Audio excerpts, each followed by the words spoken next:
of the mind of Magnus. So I had a wonderful guest on a few weeks back that was a little more on the skeptical mindset. And when I had it on there, I had more than a few people reach out to me going, "Hey, I thought you were a lot more of a time life series mystery of the unknown sort of dude." And I have to agree, totally am. So I wanted to reach out to another person to offer a fun balance point, but I also want to offer someone because this podcast is very much about the concept of understanding the mind, being critical thinking, and thinking well. And one of the favorite topics of mine that I don't talk a whole lot about is the study of Sasquatch. So I wanted to find the best person to come on to talk about one of my favorite topics. And my guest tonight is Matt Pruitt, author of The Phenomenal Sasquatch, Seeking the Natural Origins of the Cultural Icon. I'll have it in my hand here for video. I may be showing the video at some point in time. If you guys are on audio, just pretend an awesome book is in my hand. So Matt Pruitt, thank you for joining me on The Mind of Magnus. Thanks for having me. Yeah, when you said you were looking for the best person to talk about the subject, I thought, oh, well, who couldn't make it that I ended up here instead of? So I appreciate you having me. Oh, see, the reason I like you is that you are a person that has a brain like mine. I'm a very factual minded person. I'm skeptical. I want to believe, and I'm willing to listen to folks. You are a man who, and we'll go on this whole story of your life, but you strike me as a man who is willing to listen to the observer, even if it may not match what you're thinking there. You were willing to listen to it, and you have a very key mind for delivering these facts on a very weird topic. And so you are one of my favorite people to listen to. Like, I'm a fan of your other projects as well, not just the book, but we can go into the topics. But like you have two podcasts that I know about instantly. Was Bigfoot Beyond, which has Cliff and Bobo from Finding Bigfoot. But another one you worked on was the Apes Among Us with the study of Area X. And you have a very methodical mind on a topic that is full of everything from chaos to the most scientific rigid people, and your voice rings perfect for me. So that's the reason I wanted you on here. You are my guy for Bigfoot. I appreciate that very, very much. I will endeavor to live up to that. So no, you got it. You already do. You already have. Thank you for doing it. You created a book. You anything else? But the start of this is, I want to say that the book is phenomenal. If you want to get it, it just came out this year. Those who want to find this book, first off, where can they find it? Just to get this ball rolling this way. I self-published and I used Amazon. So it's available in print and digital formats on Amazon. And then, I do a lot of public speaking events, thankfully. Those are a lot of fun, and I'm always grateful to be a part of them. So you can get autographed copies from me at one of those. But the only online outlet that I sell autographed copies through is Cliff Barrickman's North American Bigfoot Center. Mm-hmm. So the best places to get it online would be either Amazon, or if you want to get an autographed copy, support Cliff's excellent museum. And, my God, Cliff is, one of the greatest researchers to ever tackle this subject, in my opinion. And so anything I can do to give back to him, because he's such a great friend and very generous to me. So yeah, the museum has like a Patreon account to follow, which I love as well. So definitely it's like, I should just say that this is one of those topics that has been an awkward thing to talk about all my life. It is I'm much like that giant Mulder poster in the X-Files that I want to believe. Like, I am 99%, and I'm one of those seeing is believing sort of guys, even if it's 99%. And I gotta say, your book makes it 99.99999% to do this on here, is seeing one. But the thing is, it's very hard to talk about this topic because it's been kind of lumped into the weird. If you saw it, you're crazy, or something this way. So there is a component to it. The reason I also want to bring on someone who I really trust about it is that you're a lot less woo, for lack of the term on there as well. But this topic is a rather weird topic. It's safe to say that, right? It's not. It's But how you have been in this for a long time, correct? Absolutely. Yeah. A little over 20 years now. So that's a pretty long time. Oh my God, this is amazing. Well, those who don't know about you, let's just start the ball rolling. You're a musician originally. You were a music guy way back in the day, correct?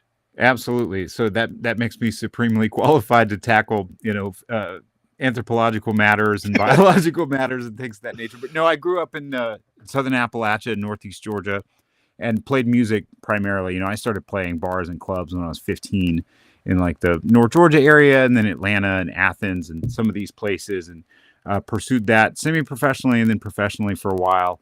And music's still a big part of my life. I just don't get to talk about it as much these days, but it's still, holds a large place in my heart, so to speak.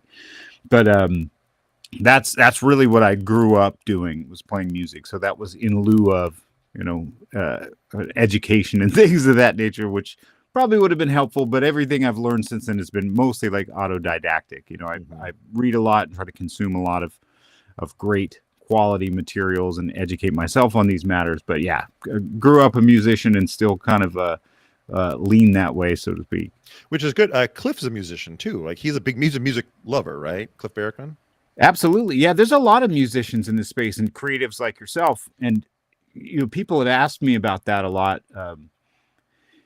And when you look at like the big five personality traits and the way that they're distributed amongst the population, because the big five is fairly well established as a scientific discovery. It's amenable to scientific testing, and so you find that the creativity is tightly associated with trait openness, and openness is like often referred to as like openness to experience, but it's usually, you could also categorize it as sort of a more permeable boundaries or borders between things that might seem disparate. Maybe those are categorical things, or maybe those are seemingly unrelated subjects or unrelated disciplines. But I think that creative types, because they tend to be higher in trait openness, can see the associations between things that maybe people who are lower in openness don't see or perceive. And so I think people like us who can look at something like the Sasquatch phenomenon and see the analogies between these hypothetical animals and other well-established animals, or even other well-known natural phenomena that are not disputable, we can see those associations, and that sort of strengthens our interest in that. So I'm not surprised that there are so many creatives who are drawn to subjects like the Sasquatch phenomenon for that reason.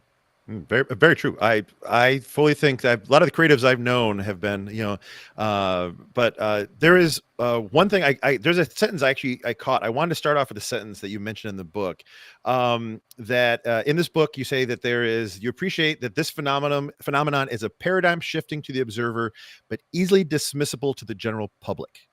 Now, I love that sentence. It made me kind of flash to like Don Amici's character in the Harry and the Hendersons, where it's just like his whole life has become following this thread. There seems, this kind of ties in with the creative idea. I've met a lot of creatives. There's less creatives than I think than that. Do you believe that sort of the paradigm shifting to observer maybe fall into the same lines of those creative sort of mindset folks? Or, because I love that sentence. I just had to say that was a truly amazing sentence, because I don't interrupt you. I just want to keep rambling on here. Sorry.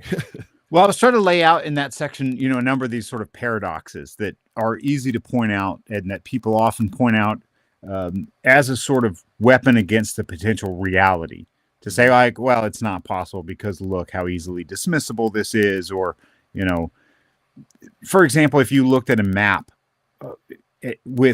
of all of North America, but with the last, let's say, quarter century in mind, or even longer, let's say quarter millennium, 250 years, and you were to put dots, geographically distributed where people claim to have had observations or encounters, well, then of course there's a lot of dots on that map, especially the more time you add to that. So it's like, oh, well, they're everywhere. Well, find me one. Well, then now they're nowhere. It's like there's a paradox. They're everywhere and yet they're nowhere. And that is another one of the paradoxes that I pointed out, was that to each of these people, in terms of their testimony about the experience, it is life-changing. It has a transformative effect, and it's definitely paradigm shifting. But when you confront the general public with the idea of like, what about the possibility, or how do you interpret these claims, it's like easily dismissed. What doesn't mean anything to them. And, I think a lot of the paranormal phenomena, or the fringe, the taboo, whether we're talking about something like non-human intelligence, UFOs, UAPs, or something like the survival of consciousness, or ghosts, apparitions, whatever, they all kind of share that in common, is that these people who claim to have had direct experience with that, it tends to be one of the most transformative experiences in their life, but yet the world says, meh, when they're encountered with it. So I don't know how that is for the creative type, if that might be different for people of that sort. But I mean, I think we all have experiences like that, like minor things that utterly changed our worlds that then become treasured memories that you couldn't imagine the trajectory of your life without it. But if you were to explain it to someone else, it might seem utterly mundane. And now the next leading question would be, is what is your experience? What is there that thing, that the paradigm shift that happened to you that got this going? I think it's really a number of things that just unravel over years, almost like a snowball effect. Because the first experience that I had, because it wasn't visual, we were just hearing things. It was friends and I in a heavily forested environment at night. And I know I've told that story a gazillion times, so I won't. You're welcome to tell my listeners. Again. I know a lot about it, but I'd much rather have my show is not just about the book and the story. It's about the person telling the story. I love getting to know the brain of the person I'm talking to, and hearing the stories is how I do that. So please, if you want to, this show probably may be broken into two parts because I have a feeling I'm going to ramble with you quite a bit. So feel free to tell your story about the audio, something else, and any other stories you may have encountered too. So certainly. Well, I would encourage people, if they're interested in all the details. Like I said, I've told it so many times that I'm almost like I don't want to go through like a rote memorization, recital of it, so to speak. But I think because we didn't see the things, we just heard sounds that we couldn't readily attribute to anything. We were fairly certain that we weren't encountering other humans, and we knew for certain that it wasn't deer or bears or something of that nature making these sounds. So that wasn't quite paradigm shifting. It was just anomalous and strange and culminated in something frightening, because it was just the novelty of it. And you're out at night in the forest, in the dark. Caused that crack in the thing to start the questioning and stuff, right? Well, we just didn't have a framework for it, but the framework that experiences of that nature had been fit in for other people was something more like the metaphysical, something, whether they called it, a spiritual experience, or you encountered apparitions, or you were in a haunted area or a spooky area or like an evil force. Because, very often people that have those experiences, they tend to relate having felt a novel sort of fear. And I think normatively, like when we feel that level of fear, we implicitly assume that what we're dealing with is evil, and that's why we feel that way. And so I think that's why people would hear these sounds at night or experience these sort of things and go, oh my gosh, I'm dealing with some otherworldly, malevolent, metaphysical entity. Now, I never really adopted a literal interpretation of any sort of claims of the metaphysical, the supernatural, the apparitional. So that didn't necessarily make sense to me, because I knew what we were hearing was in the physical realm. I mean, we were hearing interaction with vegetation and branches breaking, and, hearing vocalizations of some living thing. But because the Sasquatch was not something I'd ever considered as even a possible reality, it just wasn't even on my decision tree. And so it wasn't paradigm shifting until later, when I encountered Sasquatch information and then could kind of reconcile that, oh man, what we experienced is so analogous to what other people claim to have experienced, that all these years being lost for an explanation as to what it was that we encountered that night. And then the frustrating thing is to realize that, like, well, of all the possible explanations, somehow this bizarro Sasquatch hypothesis makes the most sense. How could that be? Because I thought the whole thing was preposterous. And so that might have been, a shifting of the needle. And then, meeting other witnesses, other people who've had experiences, or people who claim to have had direct observations, and having interactions with them, that shifts the needle. And then finding historical records shifts the needle. And so it's just been a constant shifting of that needle. But, I've still never seen one. So I wouldn't call myself like a knower, as many people do. I'm convinced of things, and I'm searching for the absolute truth there. But at this point, I feel like I've studied so much, and I've spent so much time in the field and traveled so much and networked with other researchers and academics, and then interviewed so many claimants, that I feel like I intimately know like the chemical makeup of chocolate, but I've never tasted chocolate. You know what I mean? Or I feel like someone who's deeply studied like astronomy or something, but I've never seen a shooting star. So it's like It's very much understand that logic. I work with the zoological groups here. I'm very much a very science-minded person. I'm not much of a woo guy. So I met a woman who was working with insects and stuff, and she was geeking out once because she was studying. She was foremost on this type of, say, a mantid. I forget even what it was now, but she had never seen it. She was in the wild, and she was into, like, she was talking about it. She can draw it out. She can tell everything about it. But at that point in time, she had just seen it, and she was the same way. She's like, you knew it existed, but the chance to encounter it, suddenly having it on her hands, she was telling the story to me, and it was one of the most weirdly moving stories of a person who fully grasped something, and she was an expert on it. It was like an odd little thing. It caught me off guard of that level. But so you have never seen a creature walking around, but you've interacted with people who have clearly watched it, like they're like on the show. People, Bigfoot and Beyond is an amazing show. I actually tell people definitely go onto the Patreon one, get even extra stuff on here to clear I always tell the best story. You have a podcast, and then the podcast ends, and the next hour is even the better part of a story, usually that way. But so you've never seen it, but how many times have you felt like you've been in, near, around, that sort of stuff? Oh man, a number of times. But again, I started going out in the field pretty heavily, and well, I started going out in the field in 2004, and then it got pretty heavy by 2006, and then from then on, it's just ramped up and up and up. So it's been a lot. I mean, hundreds and hundreds and hundreds of days and nights in the field, and out of that, a handful of times where I've heard characteristic vocalizations or experienced, projectiles being hurtled towards us. Whether those were rocks or sticks or something similar, akin to that. That's happened a number of times.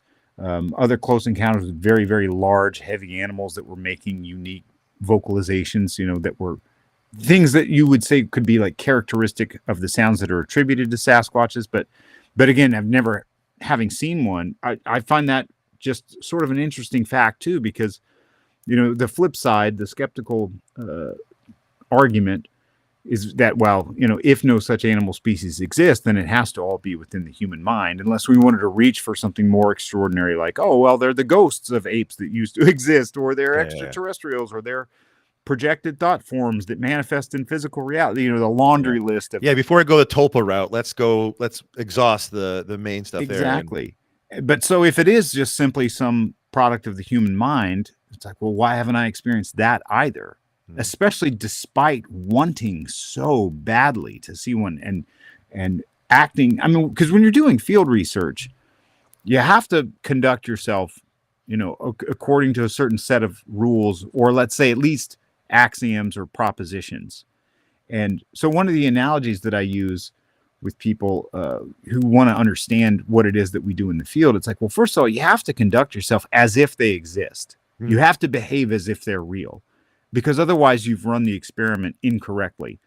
Let's say that, as an analogy, if you're a law enforcement officer and you have a caller, a homeowner who says, hey, I've seen this prowler at my window every night for the last week. They're checking all my door handles. Luckily, my doors are locked, but I keep seeing this person coming in the dark, and they're staring in my windows, and they're trying to get in. I'm terrified. Please help.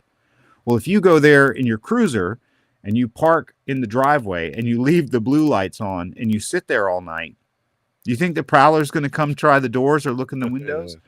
And so you could turn around and go, hey, this claimant is lying because I went out there and I didn't see anything for myself. It's like, well, no, you conducted the experiment incorrectly. You didn't behave as if the prowler existed, because you should have predicted that the way that you conducted the experiment would have deterred the phenomenon, the prowler, from manifesting itself. You know what I mean? And so field research, very often, like, you have to conduct yourself that way. And so obviously there is what people might see or accuse me of, like, oh, well, you're going into the field with an expectation. Well, yeah, to some degree you have to. And is that expectation, does that constitute a bias? Well, to some degree, yeah, of course it does. And yet, despite all that, and hundreds of times, it's not like I've seen one or even transmuted something like a bear or a tree stump or whatever in my mind into one. And so I always giggle because one of the cynical rebuttals you hear all the time is, oh, the Sasquatch is just a wish fulfillment. It's just the manifestation of a desire. People want something so badly that they psychologically convince themselves. It's like, well, if that were true, I should have seen like 100 of them by now. You're the prime example. That's one of the reasons why I chose to have you on here, for a person of 20 years who has never seen one. Because in your book, you talk about this, which I also was going to point out, is that if this was wish fulfillment, if all these things in here, it should have been, you are the prime example. You're the experiment involved in that one as well, right there. And the concept of wish fulfillment, I can see that when, it's a human nature. When someone passes, the bird that flies by becomes mom is okay. The dog, the cat's happy, something else. We definitely look for those biases to help us reach what we want to do. But the crazy thing is when, and this is, I'm going to go back and forth a bit with the book in this discussion here, like discussing about how wish fulfillment, if the wish fulfillment was happening, then it wouldn't be so, the Sasquatch being spotted wouldn't be so exactly the same as everyone else. If everyone's wish fulfillment, there would be a rainbow Sasquatch in a pool during maybe Pride Month or something else. Who knows? But there is a uniform. This whole book, everything about this is the uniform thing, saying that there is a one thing, this exact style of creature or something along those lines being spotted through there. So this is dismisses the idea of being wishful thinking. Like there's not a fanged one with a mohawk running around. There is a very specific set of circumstance and designs that show that this creature seems to be walking around in the woods, right?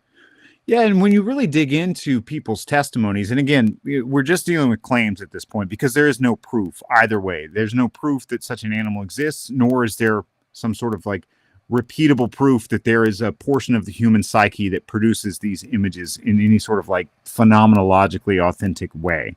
And so if we're just looking at claims and we're evaluating those per claimant, the vast majority of claimants that I've interviewed and that I've encountered elsewhere, that maybe other investigators have interviewed or that have committed things to either writing or have appeared as guests on media outlets or podcasts, like the vast majority that would tell you like this was the last thing they wanted. Most of them had no preconceived notion, so they didn't have a belief.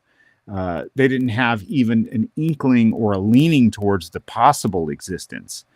And so it was the furthest thing from their minds. There was no such animal on their decision tree when they thought about what might I encounter in this forest today. And most of them regretted the encounter, because it tends to be very frightening and shocking, even if the animal doesn't do anything intimidating or frightening. And then the social stigma that comes along with it, the reputational damage, the questioning of like, oh, what were you on? What were you drinking? What were you smoking? Are you lying? Are you crazy? All those sorts of things that very often it's like, this is hardly a wish fulfillment for the majority of witnesses or claimants, to try to use the proper caveats here, since I don't want to presume that there's something that's being witnessed at this point because there's no proof of that. We could at least say, according to these claimants, this was the last thing that they would have wished for, and then most of them wished it had never happened. And so, which is really interesting because when you look at other forms of things that we might categorize as mythological or simply the product of folklore or just social, cultural ideals, psychosocial sort of manifestations, let's say, very often these are human-centered stories that have, a hero and a villain, or, that revolve around, the proper human mode of conduct in the face of something of this nature. You can find that in many, many fables, moral tales, folklore, oral traditions, myths, on and on and on. When you look at the majority of the Sasquatch claims, it's like the thing is just there. Mm-hmm. It's not doing it, it's not flailing its arms and screaming and beating its chest and doing something like terribly dramatic. And the person is hardly ever the hero. They were also just there, mm-hmm. whether they were driving through or hiking through or fishing or camping or whatever. And they always turn tail and run. And in most of those cases, the Sasquatch also turns tail and runs. And so it's like, well, what kind of wish does that fulfill? Like, the desire to encounter a monster that is doing nothing more terrifying than simply being there, and that in the face of which you fold like a napkin and run away, And this terrifying, hell beast also folds like a napkin and runs away. Yeah. You know what I mean? Oh, It's like, scurrying is never a great story. Yeah. Not gonna tell your grandkids the noble story about that. Yeah. Now you have been on a lot of, like you said, you have been on 20 years of adventures looking for stuff.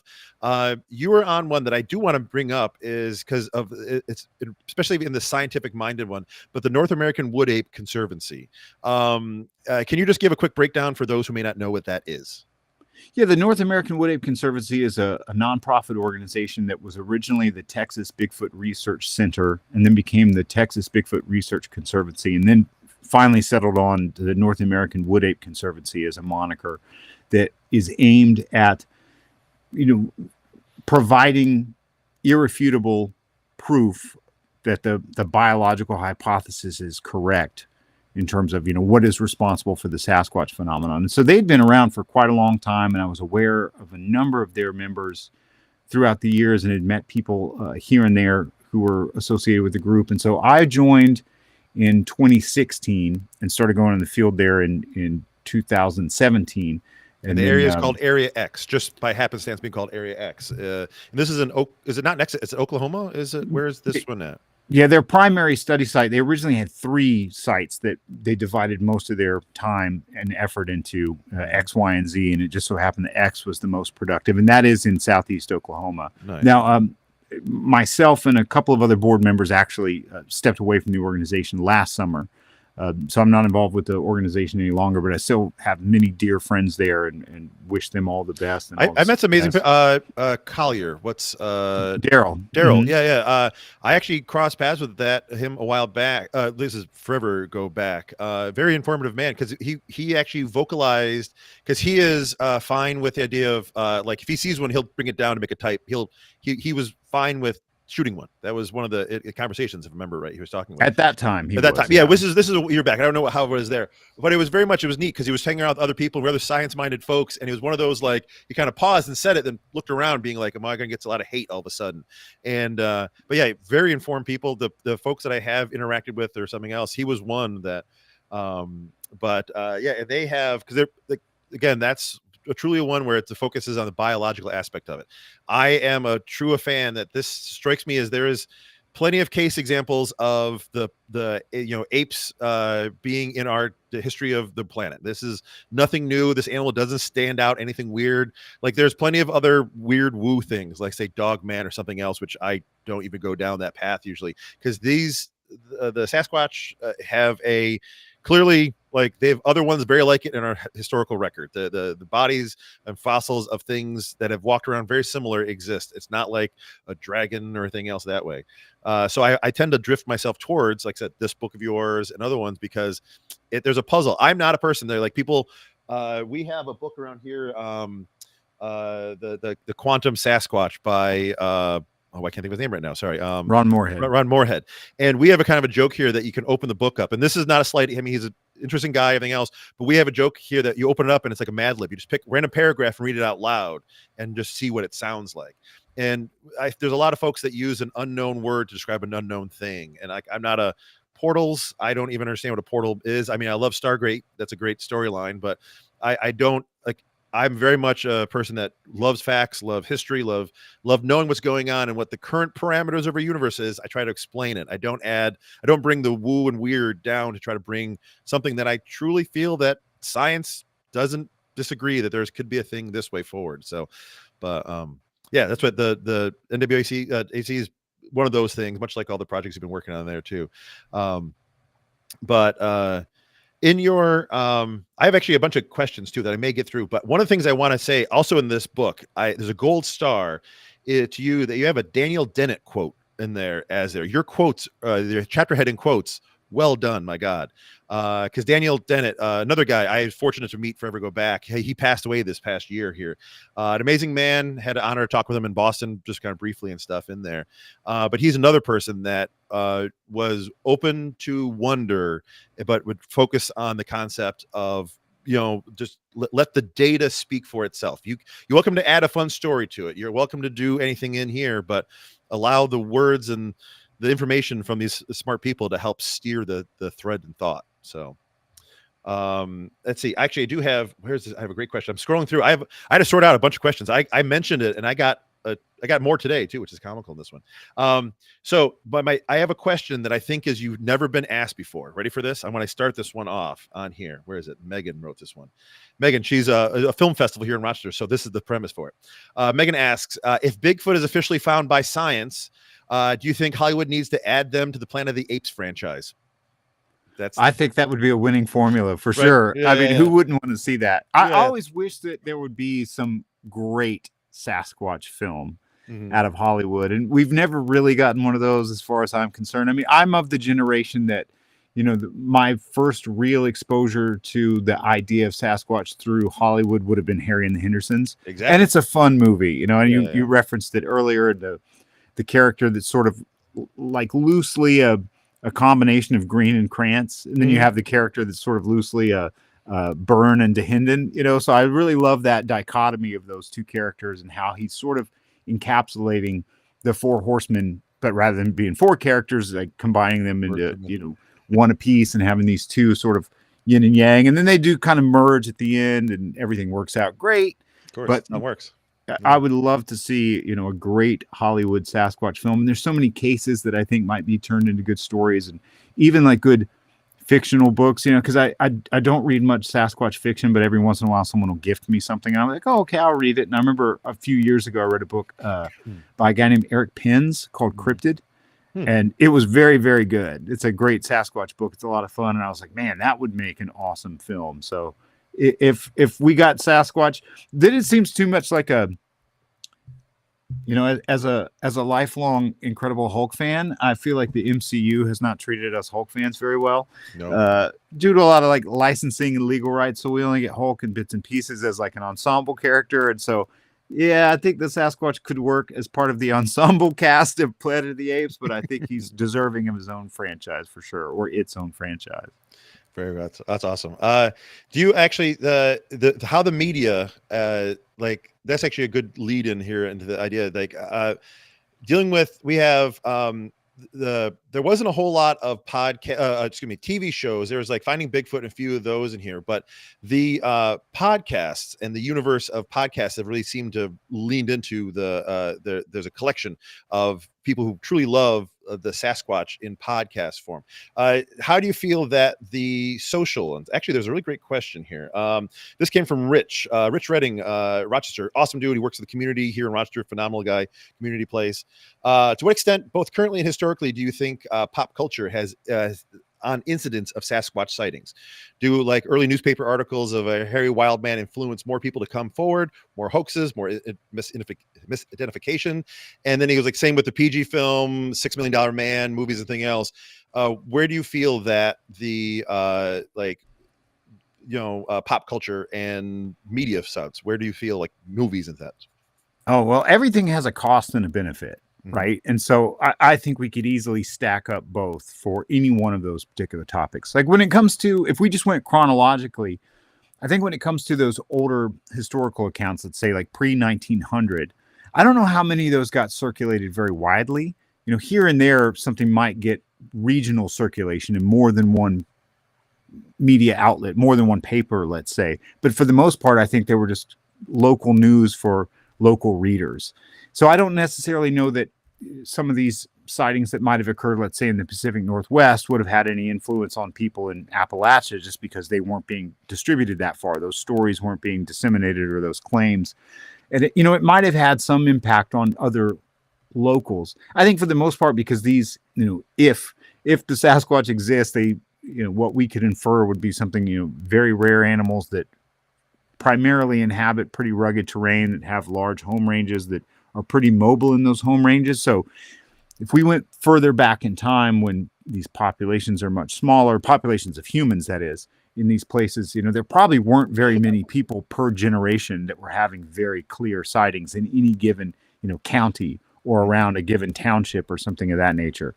But then as you move forward, I do think that the media did influence people to come forward once it was more widely distributed, which in my estimation, the first real example of that would have been the 1924 Mount St. Helens, the attack at the cabin there that these miners claim to have experienced, because that did get distributed nationwide and then beyond. And One of then the you first have, stories I think I ever heard was actually that. I mean, seeing little pictures, something else. It was, like kind of a Weekly World News, National Enquirer sort of thing was going out those too. But it's a story that I remember reading about. I think that was also in the Time Life Mystery of the Unknowns, one of the stories in that one. So, and certainly more people were prompted to come forth with their stories. And I know the same thing happened in the aftermath of J.W. Burns writing in British Columbia, and then especially when John Green started writing. But then I do think, and to your submitter's point about the Patterson film, I think that really provided a bit of iconography, this visual reference where people could say, I've seen something that looks like that, even if they didn't have familiarity with the terms Bigfoot or Sasquatch or even the concepts of something like that. But they at least had a visual reference now. But I think what's happened with the media since then, especially from like the mid to late 20th century and then up until current, would be that, well, first of all, it's always been treated fairly dismissively. And so that will disincentivize a lot of witnesses from coming forward because they don't want to be treated the way they've seen other people. Yeah, the media perceives Sasquatchers, the Sasquatchers, the people there, very differently. They're like less intelligent, kind of not a very strategic sort of brained people. And actually, that was a tie-in. I watched actually another mention for Daryl Collier again. There was a show that had him on Forever Go Back, and it made him seem one of the most rural people I've ever seen. And then I met him in real life. And you're like, oh yeah, the media really pushed you as a narrative. So I feel continue on. Sorry, but that's very much true that there seems to have to be a forced stereotype. Oh yeah. Well, what happens, at the risk of making the answer too long-winded, but I think it's just important to point out is that, first of all, if this is a population of animals that is dependent on a certain type of habitat, well, who's going to be the most likely to see them?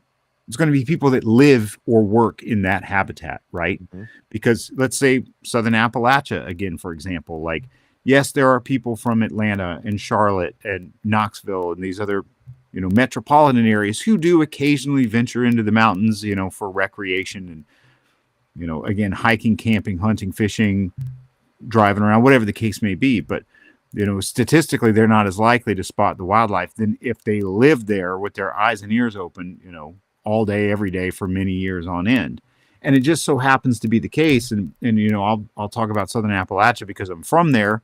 So I don't necessarily feel like I'm being disparaging or insulting, but by and large, the people that live in the best habitat, especially historically speaking, would not necessarily be the kind of people that you would imagine working at, like the top floor of a corporate tower in mm-hmm. Atlanta, occupying like some upper rung of the socioeconomic ladder, having arrived there after completing, a very difficult education.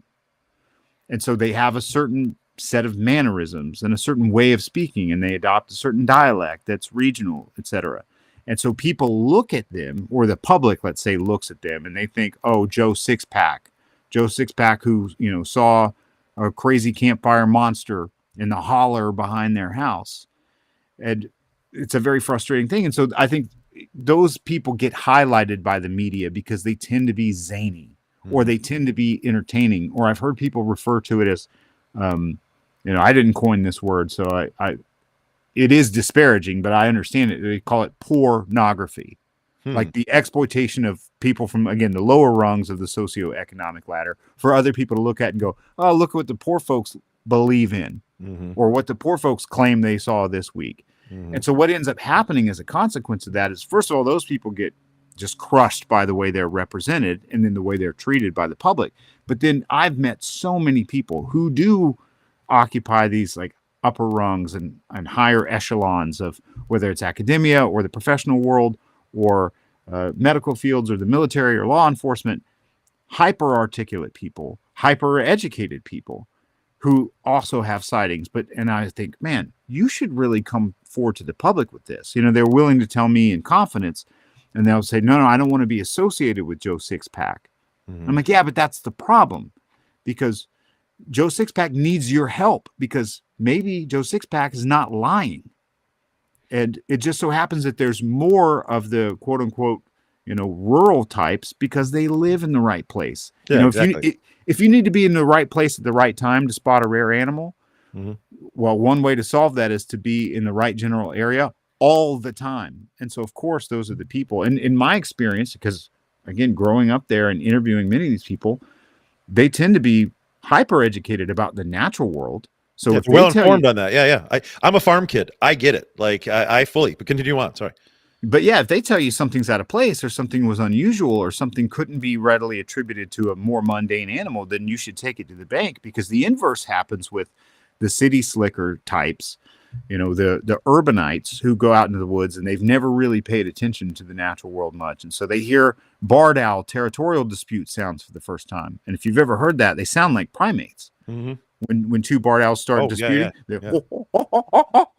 and they're like, oh my God, I'm surrounded by monkeys in the trees. It's like, no, those are owls. Yeah. Or they hear coyote howls for the first time and they don't know what to think it is. And so, I would more rely on the rural interpretation of the natural world than the urbanite. But so that's one terrible effect that the media has is that it's exploited a certain kind of person and it's sort of disincentivized another sort of person. Mm-hmm. And then I think the other negative thing that's happened is that because we can't observe these phenomena readily, whether they are naturally occurring animals or whatever the case may be, the only things we can observe are the representations of them.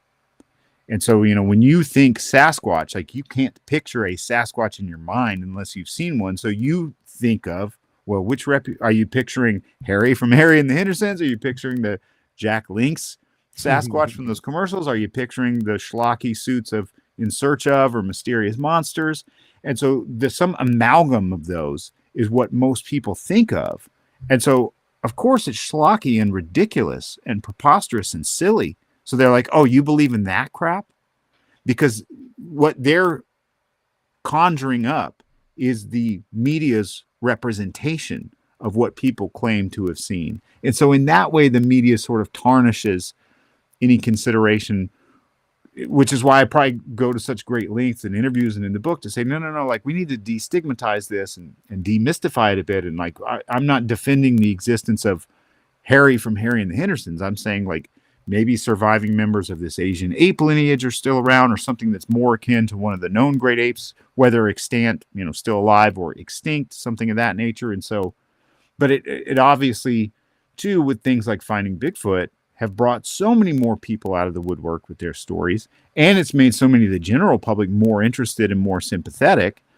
And it's made people look at the natural world maybe with a little bit more wonderment. I mean, just in the years since that show became popular, seeing Sasquatch iconography as I travel has gone up like 1,000-fold, it seems like. Mm-hmm. And I always think, like, oh, that's pretty cool, because I think it's, in most of these places, it's a barometer of like how wild and beautiful this region is. Like, can you imagine that something like this might live here? And so that's, I think, been very helpful. So again, it all has a cost and a benefit. So we've definitely gained a lot from the media's treatment of the subject over the last, let's say, century or so, and it's hurt a lot of things too. Well, we hope we're going to keep going on with this here. I think you're a big, you always say this often, that the moment one is found to be true, there's going to be every person and their sibling is probably going to have a picture, a story, or something else, right? You think it's just waiting for science to say, hey, okay, we do believe, you're not crazy. Like if a tractor trailer hits one, we find a body, suddenly you feel like there's going to be a lot of people vocalizing, being like, oh yeah, I saw one in my backyard. You feel that's going to be probably the case? Oh, I think it would have to be the case that once the confirmation occurs, and now it's no longer going to be stigmatized to make such a claim, I think we would see probably something like an avalanche of other claims, and who knows what other sorts of evidence people might have. I mean, over the years, I've heard so many stories about evidence being kept by an individual or multiple individuals that are just waiting for the right time. And so who knows if any or how many of those are true. Some of them are much more compelling than others, I'll have to say. And, I've seen some things here and there that suggested that might be true. But just in terms of claims alone, I've met so many people, because I'm very, very extroverted, and I have no problems, bringing this subject up or talking to people.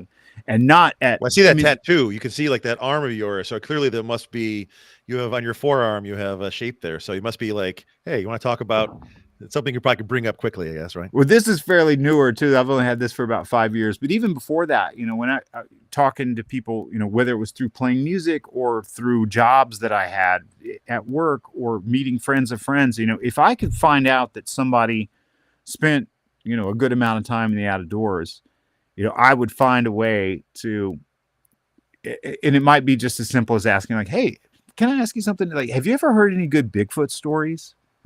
Because that doesn't presuppose, like, I'm not going to ask, like, have you ever seen a Bigfoot? Or, I'm a Sasquatch researcher. Answer my question. I just introduce it that way. And I can't tell you how many people had said things like, oh, yeah, of course. And or many of them are like stories. Like, dude, I've seen one. There was one guy in particular. I had a phone-based job, and we had to search. We had a database of people that were qualified for our company.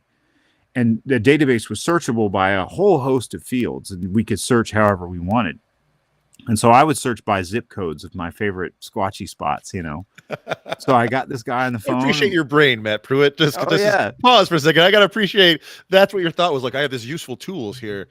Zip code. Gotcha. Nice. Exactly. You got to make work for you. You got to make work interesting, right? And so I had this guy on the phone, and, at the time I was working in Nashville, and this guy lived in North Carolina, and I called him because of where he lived, and I was like, hey, you're looking for work? And he said, no, I'm actually, I'm transitioning into a different sort of career path, but thanks for the call. And well, let me know, if you find anything else in the future. And I was like, hey, can I ask you a question?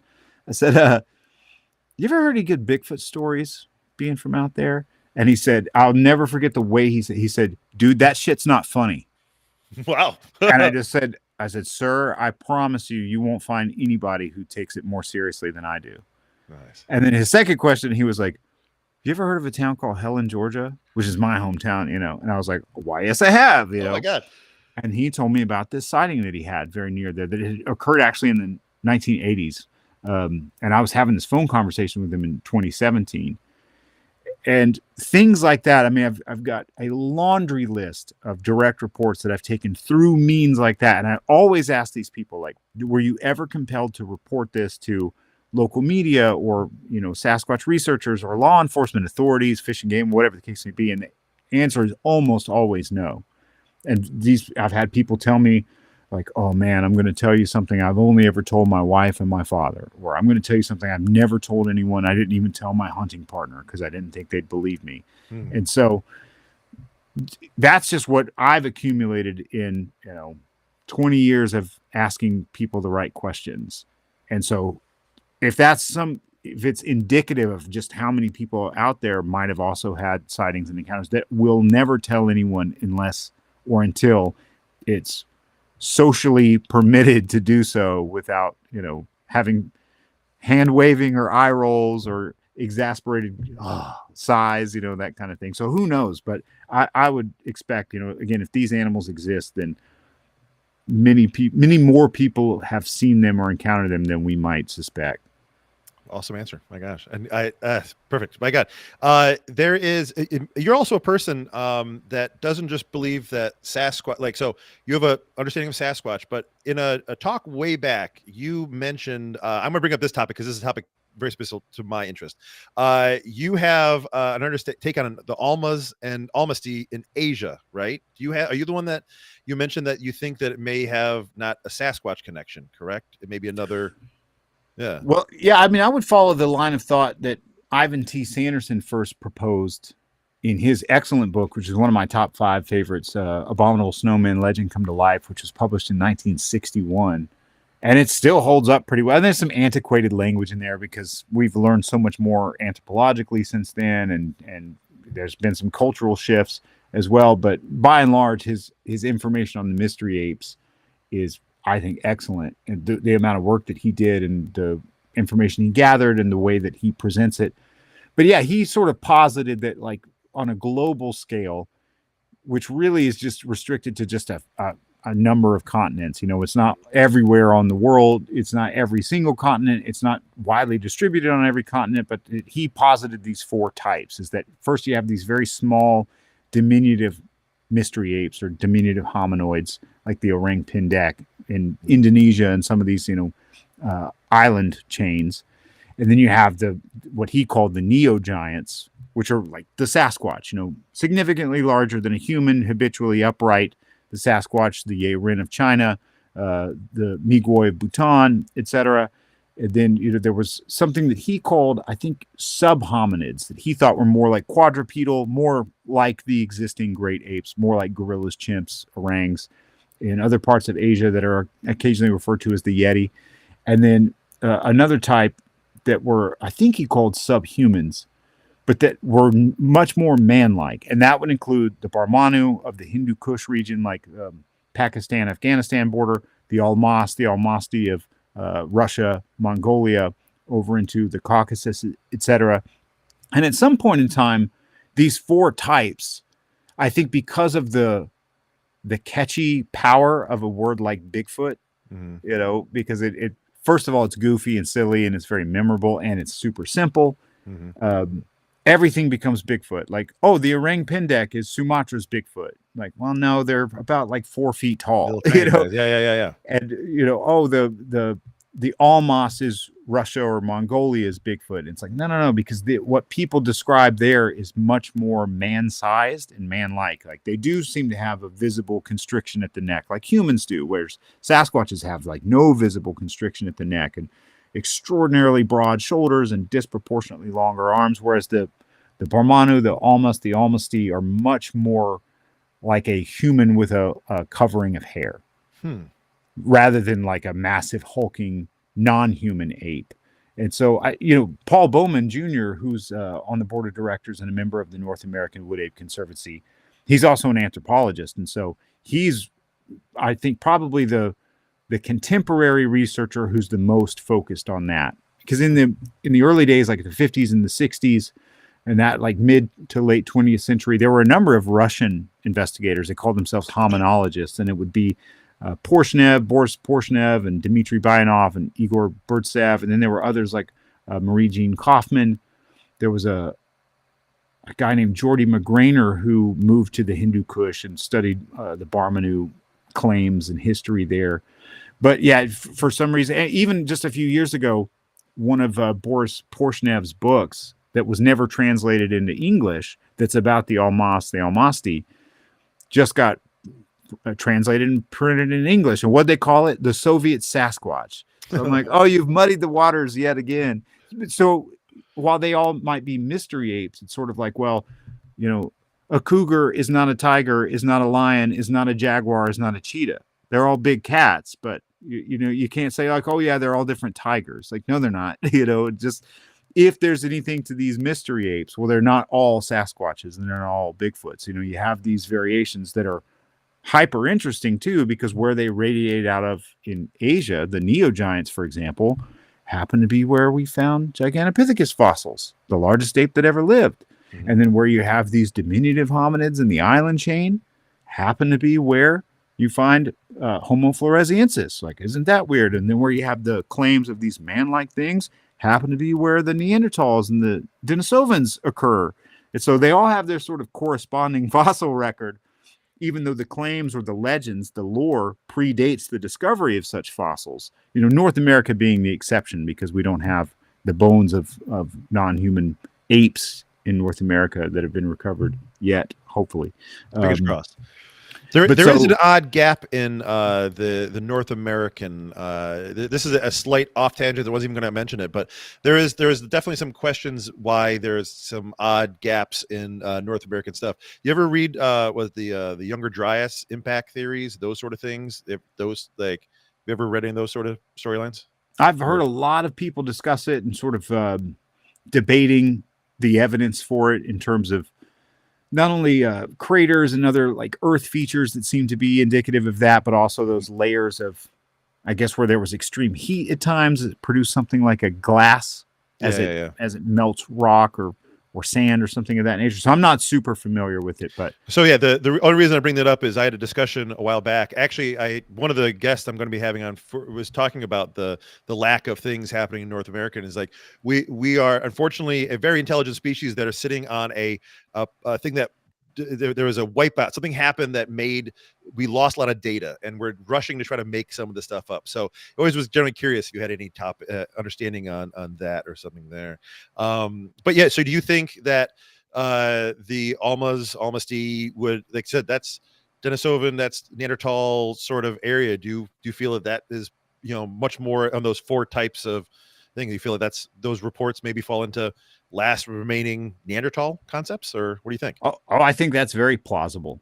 Mhm. Just the fact that these disparate peoples from across those various regions have such a strong, not only a tradition, but that when you read the work of those Russian researchers and even like other Europeans who came into those regions to search out more reports, just the number of contemporary witnesses that they found.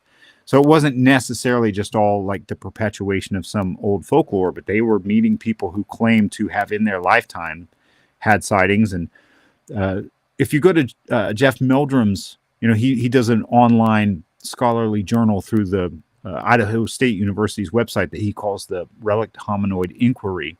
There's a number of papers there that he finally had translated into English that are published there by Marie Jean Kaufman, and especially Jordy McGrainer's work was really fascinating. And a lot of that stuff had just never really seen the light of day. There's a book about Jordy McGrainer. I think it's called In the Land of Giants, but it's more of a biography of him because he had a pretty interesting life, and he died under some pretty mysterious circumstances over there. He was murdered essentially in the quest of the Barmanu, and obviously there's a lot of strife in that particular region, him being an outsider and trying to interface with these various peoples in the midst of that strife. But a lot of his work isn't really published in that book, but you can find a bit of the stuff he wrote on Meldrum's website. And that really lays out a lot of the consistencies across these testimonies of something that's just markedly different than a Sasquatch. It's much more. And one of the ones I had read, I did a little bit of deep dive during the pandemic. I had nothing to do but sit here and just do some stuff. So every once in a while I'll pick a topic, and the topic was on concepts of the Asian other small things spotted that's not Sasquatch, these smaller stuff in there. And a few of the reports are just like these 2 or 3 humanoid-esque things hanging outside a camp and being smelly and bothersome.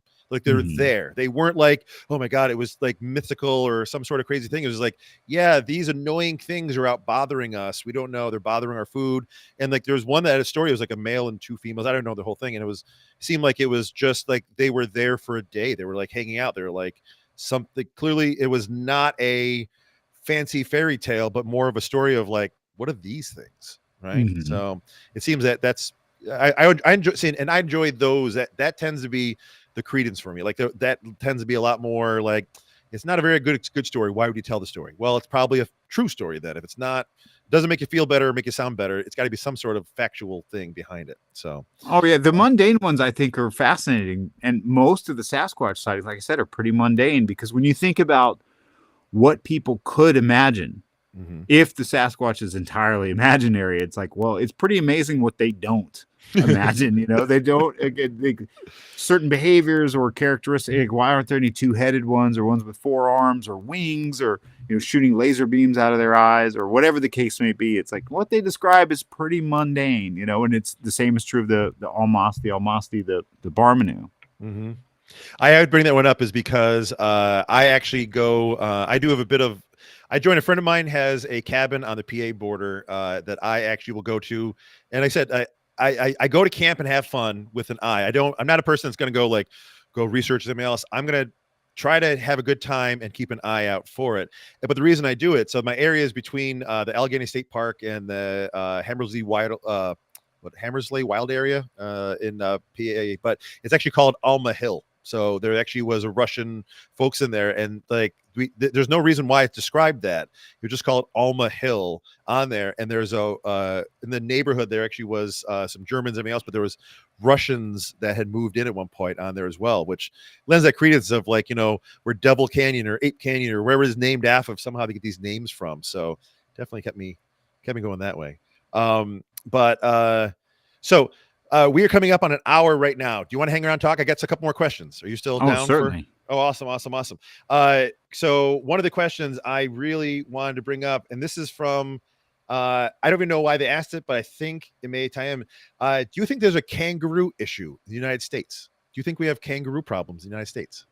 If I recall correctly, like one of the largest populations of captive kangaroos is in North Georgia. I mean, that might have changed. This might have been years ago, but there was I don't know if it's like a kangaroo farm or a sanctuary or rehabilitation for whatever the case may be. But um, I always wondered, like, do these things ever get out and cross the road that people might see? And so I've never lived in too many places that had loose exotic animal laws like Texas or Ohio or Florida, although I've traveled to those places many times. But so I haven't heard much about, a booming kangaroo population in any of these places, but it would not surprise me, especially when you look at Texas. I mean, I've heard it said colloquially so many times, and it might be true, but I've heard multiple people claim that there are more tigers in captivity in Texas than there are in the wild in Asia.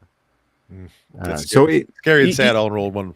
So. It is, and then they have these, I think they're ungulates, nilgai, and these other exotic animals, zebra populations, things of that nature. So it would not surprise me. And man, there's a couple of, because I don't give much credence to the dog man thing either. I do think that is modern folklore. I think that is where the question ties in from a bit of a dog man thought, like these. That's what I was going to say, because I do think it's modern folklore, and I know that plants me nicely in my glass house with a bucket of rocks at my side, ready to throw. That I could go, the Sasquatch might be real, but the dog man is poppycock.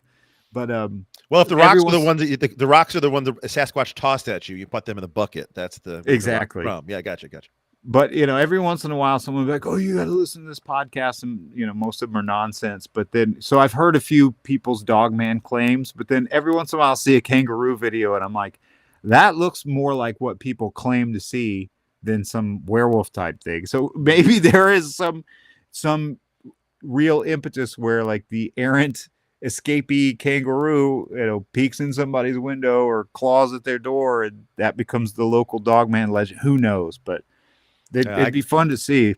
Yeah, so I think that was from Todd Mess, that question. I think he's a dogman guy. Weirdly enough, because this is I have a brother that swears he saw a dogman, not a Bigfoot, everything else. And I'm always like, good job, bud. I always like, I never, it's one of those things like, okay, tell me more. If you want to hear, I love hearing a good story, but here's a crazy story. Me talking about random animals and roadside sightings.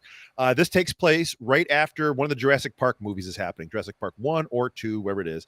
I live in the Finger Lakes region of New York. Gorgeous area, great rolling hills, not known for a lot of unusual things like this. I'm driving back from the movies.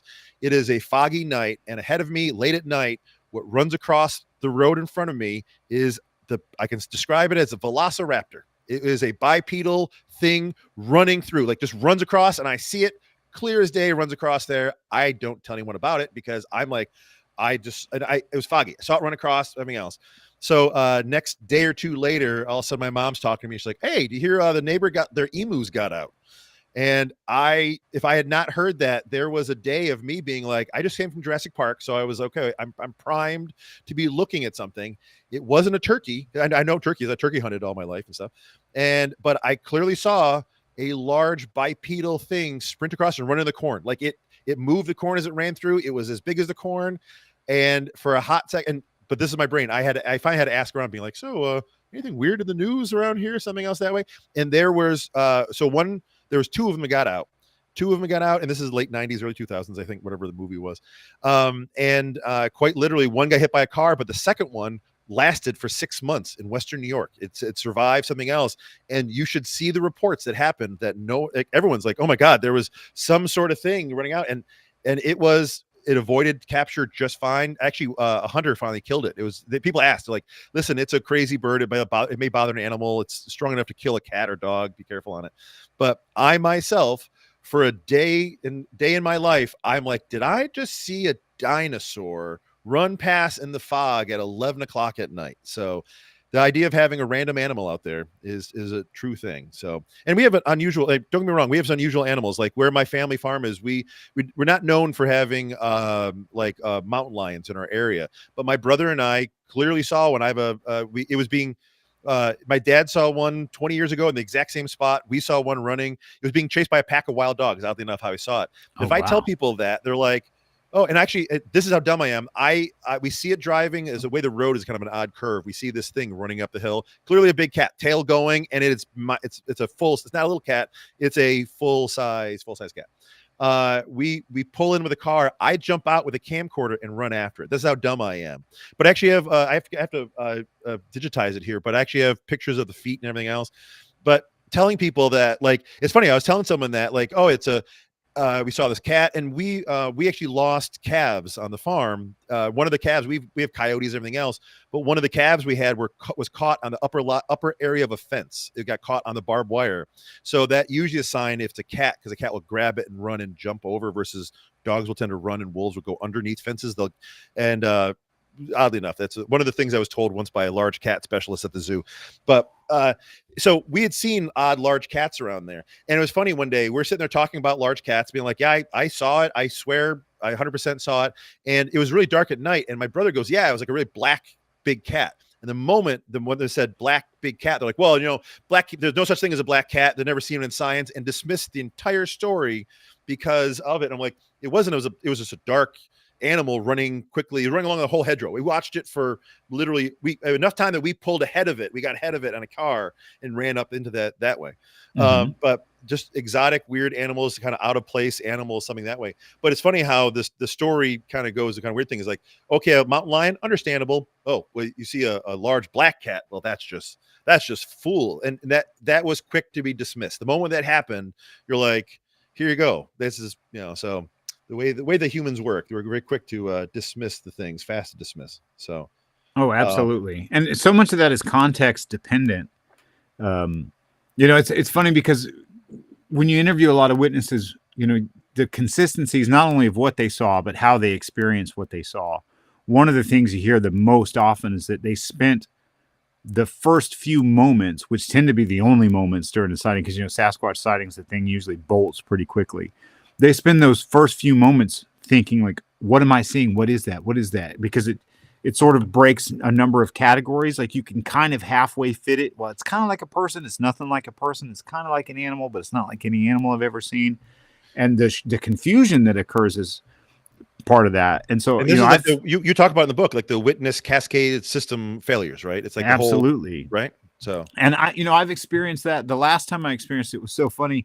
My wife and I were driving from Nashville up to Kentucky. And so we were still in like the metro area on the interstate. And I'm driving and I see this massive like black thing coming down towards the road. And my brain, same thing. I was like, what is that? What is that? What is that? And then as I came up alongside it, it was a pig. But it was huge and it was jet black. Like, so you're on the interstate, so you got a flow of traffic.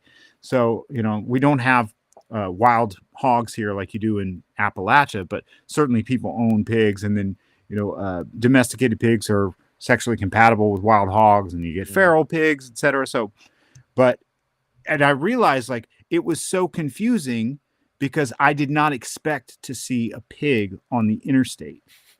So I was thinking, like, is that a dog? Is that, like, I knew it was an animal and I knew it was on four legs and I knew it was fairly large.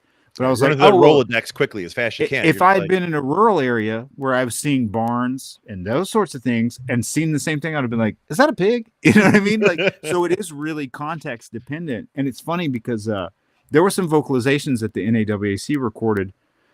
I think in 2018, it was a team that I was on. We heard these sounds that sounded like a single canid. Didn't quite sound like a coyote. And over the years, I mean, red wolves were in that part of the Ouachitas historically. And over the years, people claim to have seen surviving red wolves. I think red wolves survived there until like the 1940s. I could be wrong about that because it's not my area of expertise, but they were around for a while. And so these vocalizations got recorded. And one of the members at the time was submitting them to people who study red wolves. And I remember the discussion was like, don't tell this person where they were recorded. Just, and so if I'm recalling correctly, because it wasn't my interaction, it was a member's, who then related it to us and shared some emails and things like that. The person was essentially like, oh, those are great red wolf calls. Where are they from? I'm like, oh, Southeast Oklahoma. Oh, well, they can't be red wolf calls. Well, why not? Oh, because there's no red wolves there. I'm like, well, what would make you change your mind? Oh, well, we need to see some sort of evidence.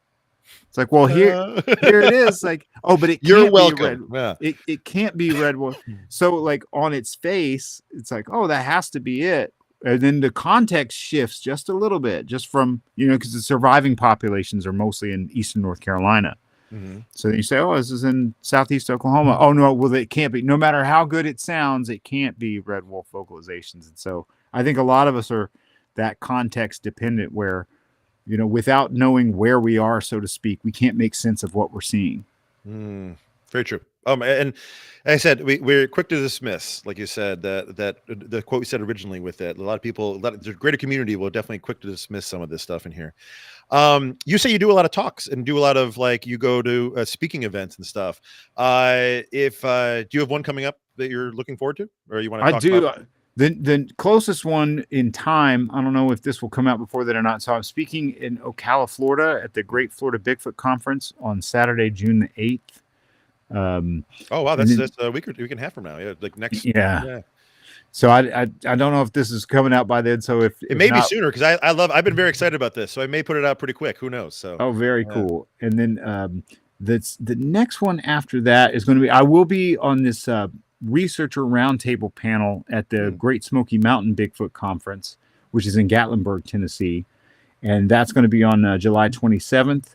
And then the next speaking event, I've got a little bit of time off, and so the next one after that will be in November 23rd and 24th at CryptidCon, which is in Lexington, Kentucky. That's amazing. Because actually one of the questions came in, like a person, they're kind of into it, and they want to know what's a conference that you feel like an amateur Sasquatch should go to help them, that you feel that is, much more along our lines. The reason it wrote us is they're less woo and want to find one that kind of speaks to them. So the best to find a community and get the best introduction to the products and researchers. So if you have one you suggest, let me know. So our listeners are always looking for that sort of stuff. So yeah, I mean, so many of these organizers do such great work and put together awesome events. And some of them are good friends of mine. So I hate to play favorites. But here's what I'll say to that, just in all, because I'm so grateful for every event I get asked to be a part of and really enjoy these organizers. I think that the Ohio Bigfoot Conference at Salt Fork, the big difference there is because a lot of these would be in more populated areas and they're totally open to the public. Mm-hmm. And so you get a lot of people who are like, hey, here's something to do. Or they're walking down the street and they're like, oh, hey, let's pop our heads in here. And so you do get some element of the casual observer who's like, hey, you don't believe in this crap, do you? Which is fine. I mean, that's I hope people like that would come in to listen and maybe go, oh, there's more to this than I thought. So I'm absolutely welcoming of that sort of person. But the Ohio Conference, because it's sort of out, there's not a big town close by, and it's like an hour or so from the next city, and it's a more sort of limited capacity because it's in the state park, and so there's only so many seats for the speakers, and then the lodge houses so many that sort of in my experience over the years, when I go to that, everyone who's there really, really, really, really wants to be there. Which is great. That's perfect, because the question asker here actually came in was I think they're trying to get they're interested, but they're trying to bring some other people to also be interested, and I think they want to be. They're trying to get them out of the scenario where people rolling their eyes at them to go to people where I want to be in a safe space to ask these questions, because much like me, there's not been a lot of places where I can sit and ask the questions I have. I have questions. I love asking questions. I want to pick people's brains. But that's why I mentioned that Ohio conference specifically, because I think it is a little bit more communally welcoming. That's exactly versus a lot of the other ones. There's other ones that I love doing. They're very, very large audiences, and a lot of my friends will be there, and so I love participating in those. But it might not necessarily. It's not a hostile environment, but it might not necessarily be as communal, let's say, as something like that. So I really loved Squatch Fest. I did that for the first time. That's in Longview, Washington. Great organizers, had a great time. I love the folks at Gather Up events, Marty and Nikki. They do the Smoky Mountain Bigfoot Conference and this Florida conference. I've done a number of events with them, and they are such professionals in terms of organization. But again, that's Gatlinburg in the height of summer when it's already, shoulder to shoulder, people in every direction as far as you can see. And so it's not necessarily like, oh, I'm surrounded. It's kind of like, I'm a fan of, a handful of things that I'm like a diehard fan of. Mhm. And so like, if we're talking about one of my favorite bands, do I want to go somewhere where like everyone, yeah, I kind of remember that one single. Yeah, yeah. Oh, didn't they do that such and such? The video with the versus like if I was in a group of 100 other diehard where like we can get into the nitty gritty of like every aspect of every song and album and lyric. And then, were you at this show and I was at that show? And so there's just different tiers, I guess you could say, of like interest, curiosity. I don't want to use something like fandom, but maybe it's hard to find a product. Just care how much someone cares like deeply for this subject as a student of the subject. And yes, not a passing like you said, like, oh, we have nothing to do today, there's an ice cream shop next door, we came into the Bigfoot thing. Yeah. No, exactly. And that's what I got the vibe from them was that there's actually one that's happening. Cliff is going to be one in the 7th, 8th, 9th in Pennsylvania too, right? That one's happening, which I'm actually Marionville, yes, the one, yeah, because I actually been going to try to buzz down. It's actually not too far from the place I go, and an hour or two can buzz down there, so I may do that if I can myself, but we'll see how it goes. So we have a question. So since where was it? It was actually worded really well. I got a kick out of this one. Please excuse. I have so many questions. And as you're going through, we've been talking. I've been deleting them as my on this one here. Well, pretty much it was since you have never seen one, and we have no way of pulling one out to witness. We don't have that magical elixir of smells, food, or something else. We have in this question, we actually get a time machine. We give it to Matt Pruitt. What's the one story that you have heard, you're going to go back and watch something? Where are you going to go? Or maybe let me give the top 3. I don't care. But where are you going with the time machine to spot your Sasquatch? Oh man, do I get to interact with? You can do anything you want. There's a time machine. Walk out the door. You can do anything you want. So gotcha. I think if we went further back in time, it would be, let's take something like the William Rowe account from Mica Mountain, 1955, British Columbia. He claimed to have an extended daylight sighting of a female Sasquatch, and he had a rifle. He was hunting bears. And so, as morbid as it sounds, because he contemplated shooting it, but he was so sort of befuddled, according to his testimony, and it was so shocking and wasn't quite sure what he was looking at that he hesitated and then just decided to watch it. But if I could go back in time, first of all, if it really happened the way he said it did, but it'd be like, hey man, you should shoot that thing, because it would have changed everything. Of course. Yeah. You and I would have grown up with these things in our encyclopedias, and we'd have hours of National Geographic documentaries about them to watch, and we'd be going to Sasquatch National Park and Sasquatch National Forest, and there'd be all these protected lands and habitats, and we'd understand so much more about them. And like, look, I'm not wishing for the death of an individual. So I guess, if there are other stories where people claim to have found remains or something like that, maybe my time machine, I'd go to one of those and try to encourage them or turn the remains in somewhere myself. But things of that nature. But like on a personal level, I mean, there's a road crossing sighting that I referenced in the book that happened in North Georgia, like half a mile from the house that I grew up in. And it happened the same year as my first encounter. Mine was in the summer of 99, and this witness claimed to have seen a Sasquatch cross this road on Thanksgiving Day of 99. And so, gosh, I wish I could go back there in time and then perch up on that hill and watch that, if that happened. Because she had a long look at it, because it was the road crossing sightings are some of the best ones because it's unobstructed. It's not behind brush and vegetation or peeking behind trees. Like, it's out on the road. They can see it from head to toe. And because that was basically like, I could have walked out of my back door and walked straight to that spot thinking like, man, if that really happened, if they were right in the backyard, wouldn't I love to know that? And then there's other sightings that I've heard of that, again, like extended sightings where someone could see something for a long time. A number of those come from parked vehicles, for example, where someone's asleep in a parked vehicle or just sitting in the dark, like in a broken down vehicle, waiting for help to arrive or waiting for the sun to come up. And a Sasquatch comes around and, investigates the vehicle. Maybe they don't even realize there's a human inside of it. And so they have this long look of it at close range.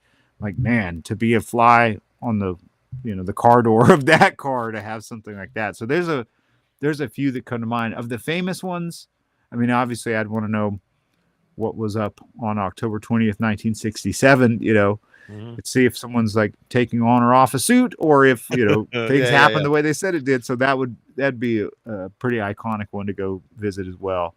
Yeah, that'd be an interesting one. See, like, it'd be interesting to watch that from a distance and not interact and see like what, like sit back behind there and wait. We'll go back in the PGF film and look. There's a little Matt Pruitt head sticking over the top of a log there. We'll know everything else that way. That's a great one. I actually did not expect you to have the one where they like, hey, take this shot, because, like I said, I am a science-minded person. I hate to see. I'm very compassionate. I love animals, something else that way. But I also realize that science kind of can do some stuff. So it'd be nice to have a truth. And here's the thing, like, I remember growing up seeing those stories of, there's an ice chest with a thing in it, and here's a thing that way. And I was just like, get it to somewhere. I want to hear. I want to know this is on here. So certainly. If someone was going to give you a gold card, to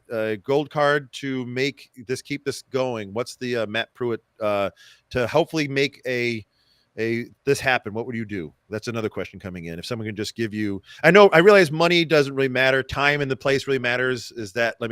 Maybe it just pays you to take the time off to sit in the woods for 2 years, something else. But if someone's going to give you a gold card, what's your spending plan to make this happen? This get found? I think it just have to be time and space. So find the best property that you possibly can in viable habitat and buy it, and then just live there and do this, all day, every day as a full-time sort of occupation. And so then you would solve the right time, right place equation, at least to the best of your ability, by being in the right place all the time.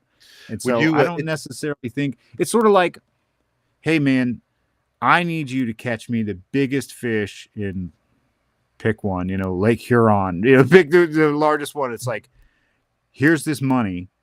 You can either go buy like a super hyped up bass boat and a depth finder and, the best fishing tackle and all that. And like, great. You just spent all this money and you can go like 1 or 2 weekends a year, or you can take your regular old fishing day, but you get to fish all day, every day for the next 10 years. Like, you're probably going to catch more fish with the latter. And so, yeah, if I had unlimited money, I would just buy land, and, gear would obviously be a component of it. But I think owning a property that it's like, all right, I can control this, at least, like, there's no, it's not public land where you're having to run into other people all the time. Now, if you had this land, question, would you, if they're there, something else, would you build some sort of, say, again, this is a gold card. There's no spending limit. This thing, would you build like a fence structure? So then it's a set thing, like 10-foot tall fence or 20-foot tall fence, and go around the whole perimeter of your thing, just to keep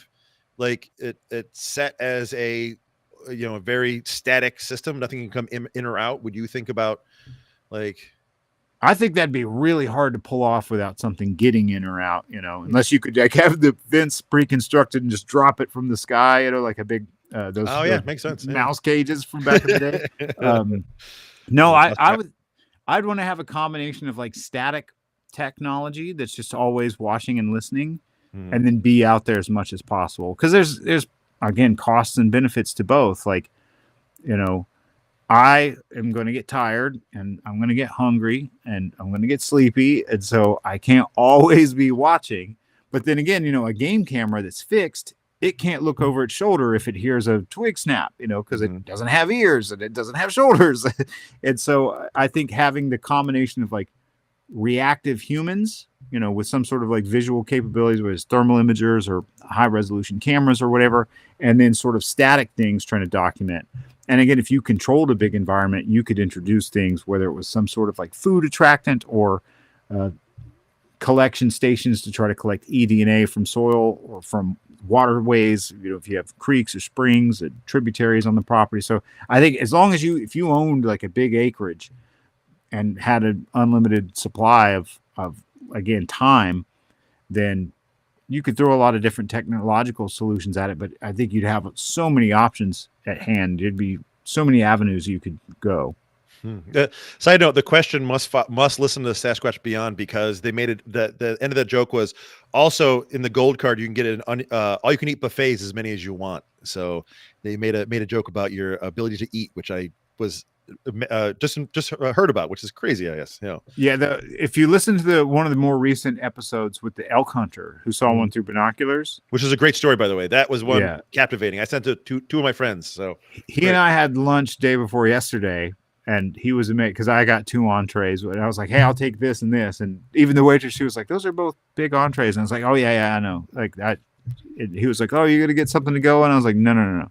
I'll be done eating before you finish yours. I promise." And you're not a very big man. I mean, like, look at this picture. You're like, you must be hollow on the inside. It's crazy. I train very, very hard. Well, I used to be about 90 pounds heavier.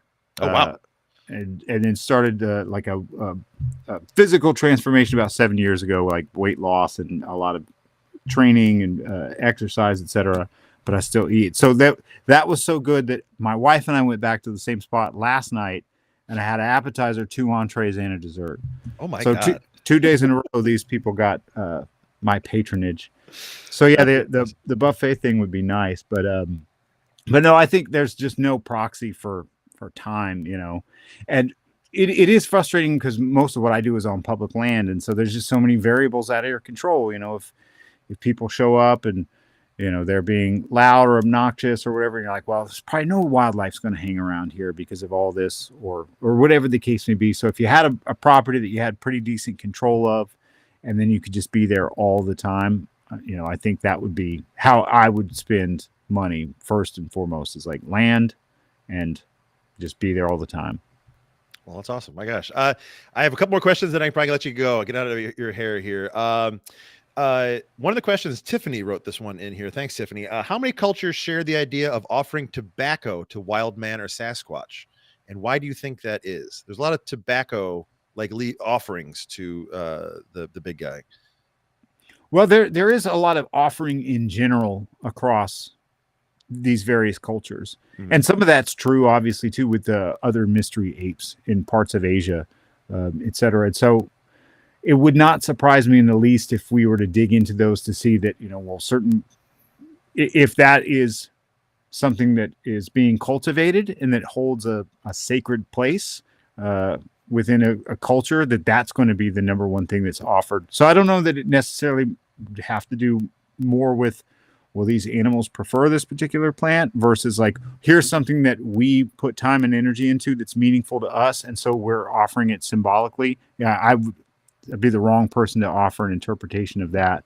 And I wouldn't know exactly how many tribes or cultures would be. I mean, the majority of the time when you're reading like in mass, those sort of representations of creatures like this in indigenous oral tradition, folklore, etc., usually there's like an avoidance taboo.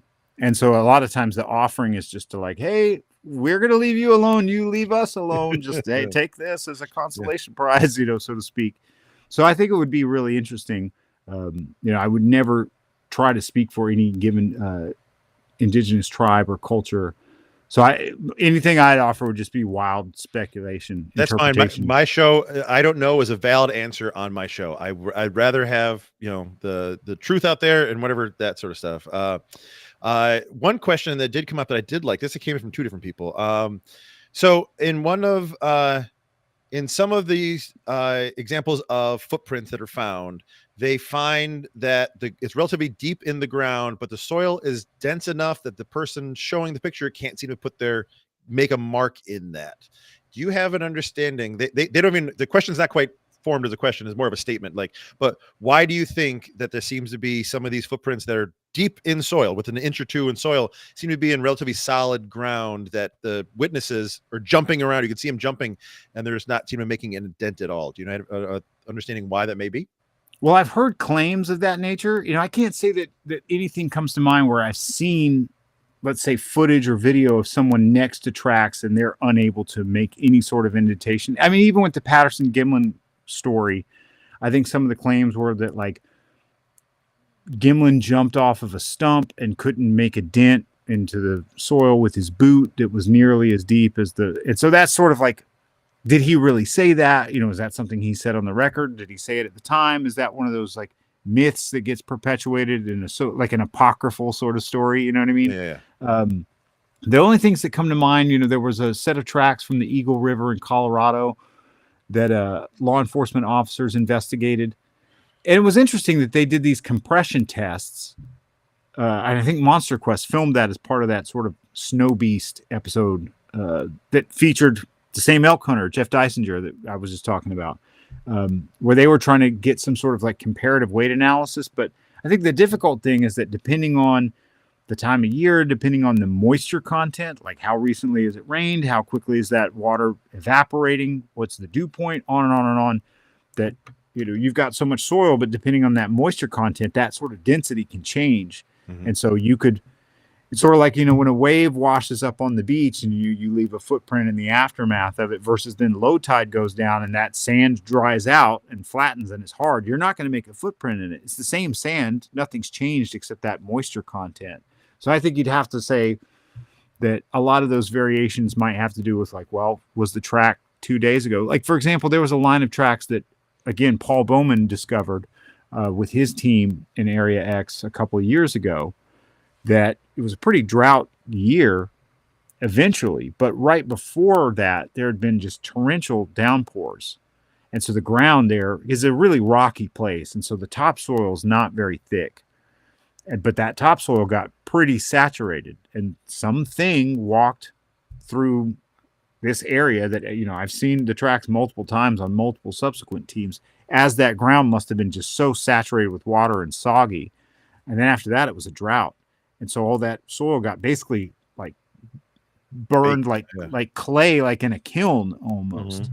And then even 2 years later, like those tracks are all still there. Now there's duff on the ground and pine needles and things. So you're not necessarily seeing the perfect outline of a foot and the outline of each toe, but these big, massive impressions.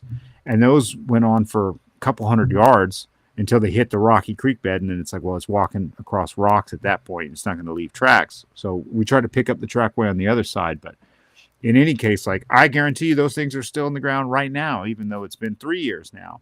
It would not surprise me in the least. And so it really just, there's so many factors that will determine how an impression is recorded, how it's retained, and then how your subsequent interactions with the same substrate might be different, that aren't necessarily just due to the weight of the animal, walking by. Now, in other cases, what I've seen with some of the fakes, because people always think that hoaxes are just stompers, that someone, carves something like a fixed plane, that's a hard, rigid surface, and they wear it on their feet and then just walk with those as if they were shoes. And I've seen other fakes that I think people carved into the ground, like where if you were to dig out an impression and then sculpt it by hand, like every little feature, that people go, oh my God, look at that. There's no way this could be a stomper. And I'm like, you're right. And I don't think it was a stomper. And that's a stomper is not the only way to hoax a track. Yeah. Because I've seen some of these where you have this in certain types of like red dirt, let's say, you have this red, dry, almost red clay looking dirt. And you have this dark, deep red maroon track where it's like, well, that's not surface level because, if something is walking, and I know this is an audio podcast, I'm trying to demonstrate this visually, but if something's walking, they're just compressing what's on the surface. Yeah, down, straight down, and not, it's not a removal of. The footprint is not going to leave you with this, it's just going to compress. It's not going to leave you with what's underneath the surface. And so when I've seen some of those, I'm like, that looks like it was sculpted, like they removed soil in order to create that impression. So I guess it really depends. I hope that at least gives your question submitter some idea that like I think there's just so many variables at play here. It would depend on if you're thinking of a specific case, which one it is, and then we could evaluate those like on a case by case basis. Gotcha. Now, it's got to be amazing just to like there's a lot of people probably listening that would love to just be on a Bigfoot hunt. Like the story, like your best thing, you're giving the highlight reel of 20 years. So that's people have to remember this, but like you're like saying, you see these trackways and stuff. Do you have something more memorable like moments of you being in the field that, like, I mean, there's but stories in the book and stuff there, but there's got to be a solid just feeling of wonder, excitement, just seeing, like I said, a line of feet, these trackways are in the way. Is there things that really stand out if you had like your highlight reel at the end of this world and you're looking back on your highlight reel? Do you have a couple that like this is just was magical? Oh yeah, there's certainly a few of those. And the funny thing is, like, the three that come to mind as being sort of the most dramatic and compelling were all total happenstance, right place, right time, dumb luck. Where, you know, in one instance, I was still living in the Atlanta area and I was up visiting North Georgia. I had no plans to be out in the field. And, like, long story short, it was with friends of friends who were very skeptical. And blah, blah, blah, blah. I don't think there's anything to this. And I knew that these were sort of homebodies who never got out. And I just thought, you know what? I'm going to take them out into the heart of darkness. And they are going to get the ever-living shit scared out of them because they've never been in these mountains, hardly enough during the day, let alone at night on foot, you know, no flashlight. And so that's all I thought was going to happen is, like, I'll take these two, like, knuckleheads who think that they're going to be skeptical and just see, like, what their, you know, I doubt it factor is in the dark, you know, like, so we went way out and a friend of mine was with us. So it was 4 of us total. And we just happened into the right place in the right time. To make a very long story short, so we got in this area, started walking in, got to a certain point, and all I had was like a headlamp, and I borrowed a friend's baseball bat so I could generate some wood knocking sounds. And so we got up to this point, and of course they're a little freaked out because they're like, "Oh man, they're like, we had no idea that the wilderness up here was like this." It's like, yeah, because you always like hang out in your basement playing video games or go to town, like you don't ever get out, you know.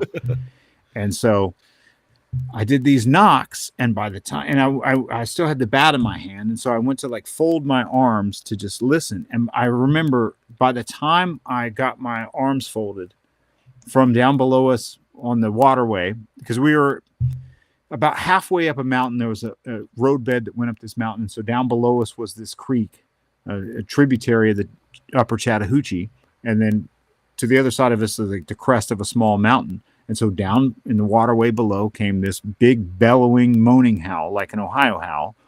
And as it was going on, something replied from closer to the crest of the mountain, making the same sound. So on either side of us, these big moaning howls, like very deep, whoa, you know, classic, what people refer to as the Ohio howl, because that's the first iteration that was clearly recorded was in the state of Ohio of that type of vocalization. And it was just, our jaws hit the ground, and my friend's like, "Oh my God, what is that?" I'm like, "What do you think that is, man?" And I just did not expect anything to happen. And they sort of came together. We could hear what sounded like them marching towards us. And oh my God, wow! It's a longish story, but they eventually wanted to leave, and I was like, "Well, I don't think we should leave. You know, if you feel more comfortable with the car, we can sit in the car, but we're not going to leave. Like, this never happens. You got to understand, this is incredibly special."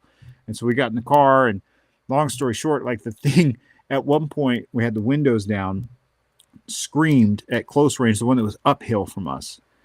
And it had been quiet for long enough at that point that I was about to leave. I thought they were gone. And so I just turned on the headlights to get ready to leave when this scream happened. Maybe it was screaming in response to these bright lights coming on. Okay, so the lights came on. That's the sound happens. Interesting. Yeah, and so I turned off the lights. I was like, listen. And then the person behind me started punching the headrest of my driver's seat. And he was going, "Go, go, go, go, go." And I was like, "Shut up, shut up, shut up, shut up." I said, if we're quiet, we can hear it again. And again, I'll never forget, because I have a pretty good auditory memory. I clearly remember the sound of his voice as he was starting to break into tears, and he said, "I don't ever want to hear that sound ever again." And he was crying. Yeah. And there was a second time. That was in 2006. There was a time in 2007 when I was scouting for places. Side note: kudos that you actually. So you left. Your friend was scared. You, as a person who wants this drastically, you didn't just lock the door and run out. You didn't like stay there. You actually left to make sure your friend was upset. Kudos for being a very compassionate man.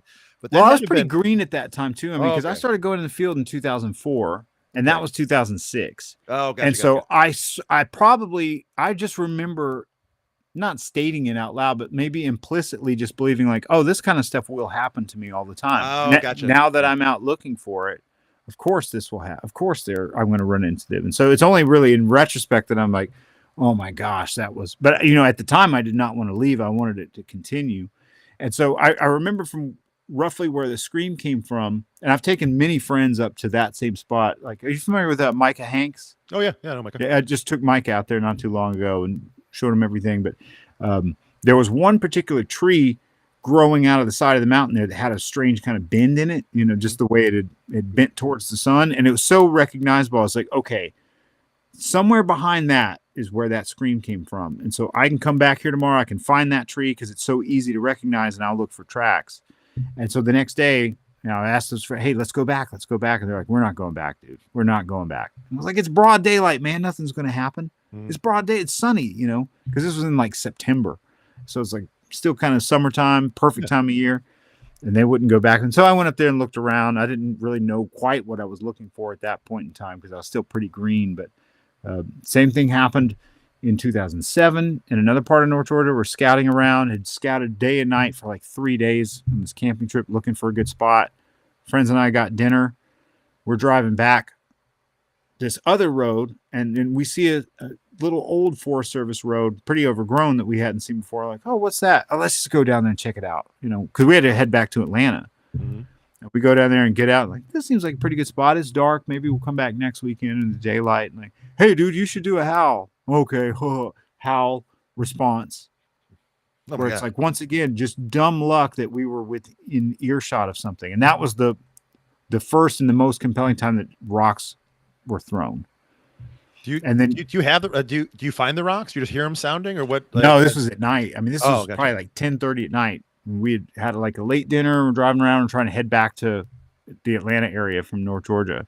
Oh my God. And then there was another time in 2010 on the east side of the Cascades in Washington. Same deal. Like me and a very dear friend of mine, a guy named Tyler Bounds, who was like my best buddy when I lived in the Northwest and my constant field partner. We were scouting some areas. We met up with some friends. There were two couples, very skeptical.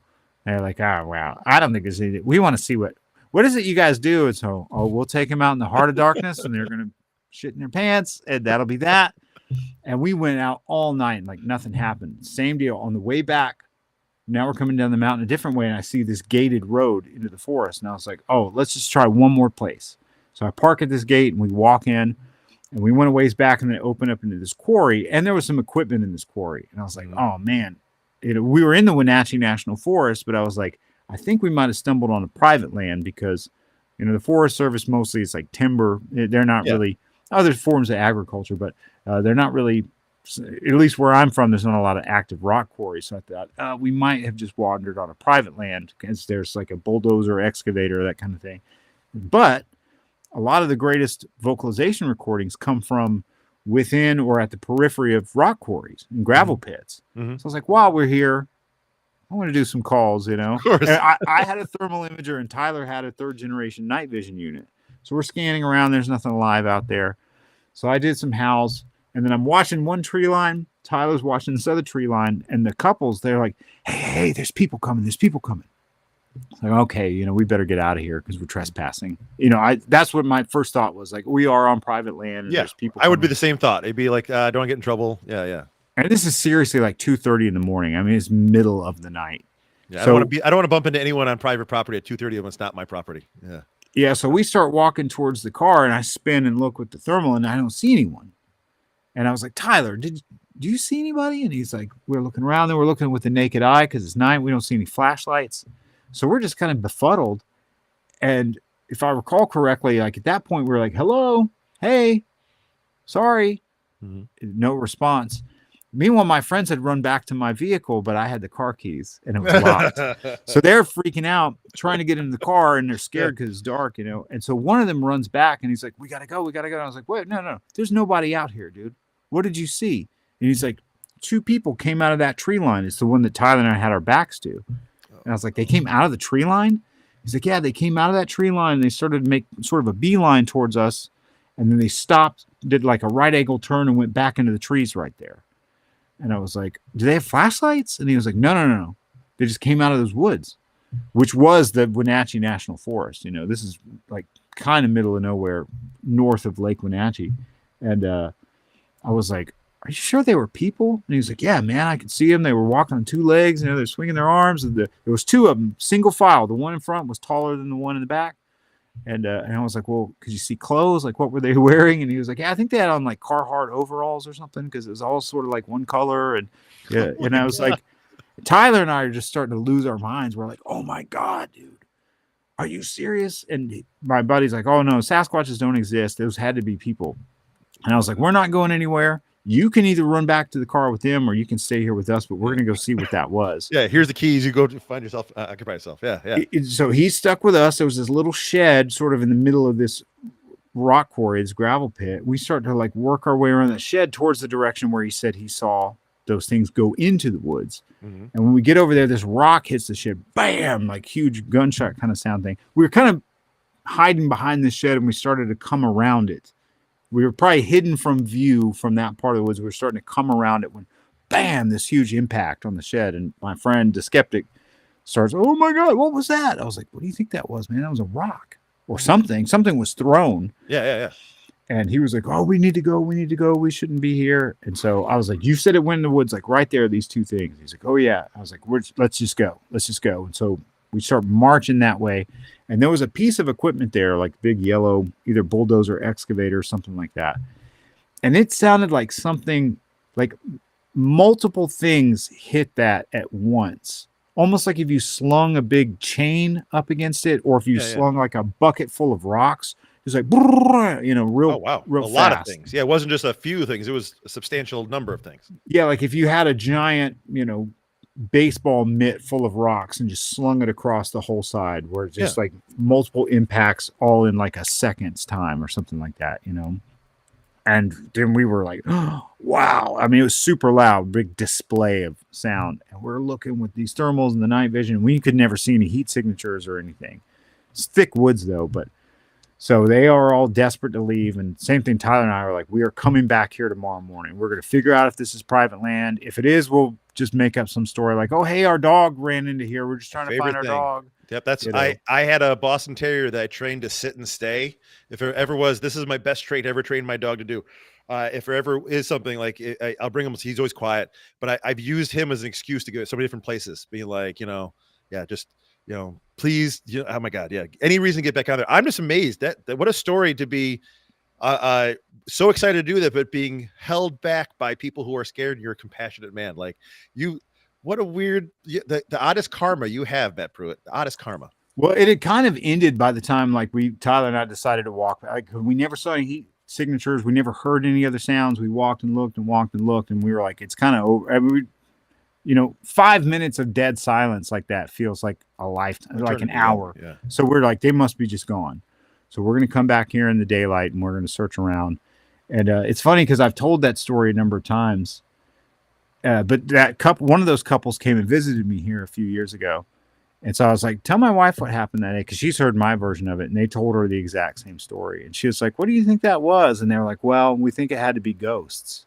Those had to be ghosts." Oh my God. And I was like, "Why?" And they're like, "Well, we know it probably wasn't people." Because again, we're in the middle of nowhere at 2:30 in the morning. And I'm going, do this huge, my imitation of a bellowing howl. So they knew that, like, hey, if you were out camping and you heard that, would you come walking towards it? And they were like, "Hell no, I wouldn't," Oh my God. So they go ghost is the because yeah. And my wife was like, "Well, why ghost?" And they're like, "Well, Sasquatch can't exist, so it had to be ghost because there's no such thing as a Sasquatch." And I was like, "So you reach for this one extraordinary explanation that to me is much more extraordinary than truly paranormal versus a normal possible thing in the woods." Yeah. Hey, maybe there's just one extra mammal in North America, Oh my God. Also, I don't know if I've heard a lot of ghosts throwing rocks. Is that a thing? I mean, maybe, I don't know. Like, I don't hear. Oh my, wow. That is shocking. But again, hundreds and hundreds and hundreds of days and nights at this handful of experiences. But I will say there's just there's no proxy for luck. I mean, yeah, we were in the right place. We're in the Pacific Northwest. We're in a part of the East Cascades that has a long history of reports. But, even if you're looking at 100 square miles, like you're throwing a dart at a dark, like who knows where it might happen. And you just do that enough that every once in a while you get lucky and you just end up within earshot of one. Because in each of those times, when I made a sound trying to, elicit a response or an approach or something, this tiny handful of times it actually worked. And it was totally dependent on proximity. Like I just happened to, through stupid luck, be within earshot of one that decided, oh, we'll check that out, if that's what it was. Because again, I never saw these things, so I'm interpreting them as the Sasquatch, because I don't think they were bears that were bellowing, howling, and throwing things, and I don't think that they were, other people, and I don't think they were deer or possums that were doing. Oh, they saw two humanoids enough. They thought there was a person, people there walking. Wow, that's all four of them. These two couples, all four of them clearly saw, because we grilled them the whole drive back, and then subsequently, and they were like, "Oh yeah," they came out of that tree line, one in front of the other, arms swinging, seemed to be uniform in color, no lights, and that they had come out, and as if when they saw these 6 humans standing out there, me and Tyler and these two couples, they just turned and went straight into the woods.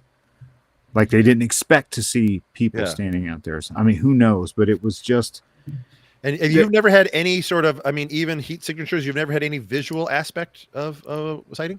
Well, visual aspect, in May of 2007, I saw, accompanied with a lot of other sounds and then impressions in the ground, the silhouette of something. But it was so ambiguous. I mean, it was large, but a long story short, it was behind some thick, I guess it was like mountain laurel and either rhododendron or holly, or maybe all the above. This was in the Uaris in central North Carolina. And we had things going on, and most of the things that were going on were behind us, and our fire was starting to get low. So we went to walk to grab more firewood just off the ground, just to feed this little fire. And so we were walking in this direction, and this bush basically just like comes to life, starts thrashing, shaking, And so when we turned and hit it with our headlamps, we could see that there was this big dark thing behind it moving out of it. And then the light penetrated through, and you could see through the bush. So it's like we illuminated the silhouette of this thing, and then heavy footfalls. And that went on for a while. Matt Moneymaker came down with a thermal imager, and, we never picked up a heat signature there. So that's the only encounter I've had that had like a naked eye visual element, where there was some living thing in that, hiding behind that vegetation. We just happened to come right up on it before it decided to bolt. We never would have known it was there if that hadn't happened. And then in February of 2012 in northwestern Arkansas, had a lengthy experience, about 28 minutes off and on, of seeing this heat signature peeking up over these limestone bluffs that ring the waterways in that part of it's a subset of the Ozarks called the Boston Mountains. And we heard sounds and branches breaking, and I was looking up, and it was on this limestone bluff up above us that met the tree line. So there were trees right there, and just kept seeing like this heat signature peeking up and over and moving around over this bluff. And it's probably 15 feet above my head, something like that, maybe 20 feet. I'd have to go revisit all my notes and everything, but could never see anything more than like bits and pieces of it. And I assumed that what I was seeing was something up on this flat ledge, and there were some trees up on this, what appeared to be a flat ledge. And then our team kept moving down the trail, and the second team got to that point. I put a little rock cairn on the ground. And, back then we had just these thermals that were just viewers. They couldn't record. They didn't even have a video out. So I know those ones. Yeah. Yes, so we're just seeing this thing, but I can't record it. And the other team's like, "Hey man, can we come down the trail yet?" And I'm like, no, just wait. Cause I didn't want a big traffic jam of like, now there's 10 of us instead of just 4 or 5 of us or whatever at a time. So I just built a rock cairn on the ground, and we had radios, and I was like, "Hey, when you get to this rock cairn on the trail, that's where I'm seeing this heat signature. Maybe it'll still be there." So we went ahead like maybe 200 yards, and they're like, "Oh God, we see it. Come back." So we rush back, and I get down there because they had a thermal too. And so they've got their back to the limestone wall, and they're like, across the creek right there, we saw this heat signature. And it looked like a figure standing there, like bipedal. And I was like, that's weird, because what I saw was not across the creek. It was right here above us. And so they're like, well, whatever it is, it's gone. It ran off, when we started looking that way and getting excited and talking loudly. And so we turned on all our white lights at that point because this was at night. And I'm like, yeah, you see that ledge up there? That's what it was up. And so a friend of mine was like, well, I'm going to go up there and see. And so he climbs up there. And rather than it being just a flat ledge, it was actually like a big depression. And so when he got in that depression, then he reached up over the lip and grabbed it and like stuck his head out to look over. And I was looking at sort of like a miniature version of what I'd been watching for 28 minutes earlier. Oh my God. And then it hit me like, could that have been? And I've got a bunch of pictures of that spot and of all the green branches and things that were broken up there, because we could hear this thing moving around and then it would stop. And I just thought it was some kind of critter. Mm-hmm. I didn't really think like, is that a Sasquatch? So I would just be like, hey, buddy. Mm-hmm. And then it would get agitated. And you hear stuff snapping and breaking and all this movement. And then it would stop and be quiet for a few minutes. And I'd be like, yoo-hoo. And it'd get super agitated again. We were just seeing, like I said, with the thermal, just bits and pieces of it. I'm like, what is that? What is that? It's so weird. Is that a bear? Could it be a wild hog? Like, it's definitely bigger than a raccoon, but what is that? So then to see it in daylight, all those green breaks were snapping these branches and the layout of that, once I could see this overhang in 3D instead of like a flat 2D thermal image. So only those two things of all this time that had a visual element. What do you think? So you call to them and he starts like twisting stuff. The action? What do you think an animal would be doing? Twisting these green things, sitting like there. What do you think is going through the animal's mind? Why would it be doing that? Well, interestingly, as I laid out in the book, I do think that the model that makes the most sense when you take in all the data, eyewitness claims, et cetera, is that there are some sort of cooperative ambush hunters. Even though they seem to be omnivorous, I think these sort of ambush kills are very important to them. The way that they acquire protein, animal meat, and those seem to be by ambush and very often coordinated ambush. And when you really dig into a lot of those reports, they are very context dependent in terms of like the terrain. They tend to hang out around like choke points or bottlenecks in the terrain that would dictate where animals can or will move through. It makes sense. There's no weapon. We never heard anything of them having spear or something else. So we have to be within their arm's reach, right? Yeah, and they don't seem to be. They're not persistence runners, so they're not chasing an animal for a mile. They're just like they're hidden in cover, and they burst like fast bursts of speed at a very short distance. Boom, and they've got something. So when you look at it like other ambush predators, they tend to be very elusive animals because they can't afford to be detected. And so that makes a lot of sense for the Sasquatch. And so we were scouting these maps, and I tried to identify what looked like the best choke points and bottlenecks in this area and found that spot.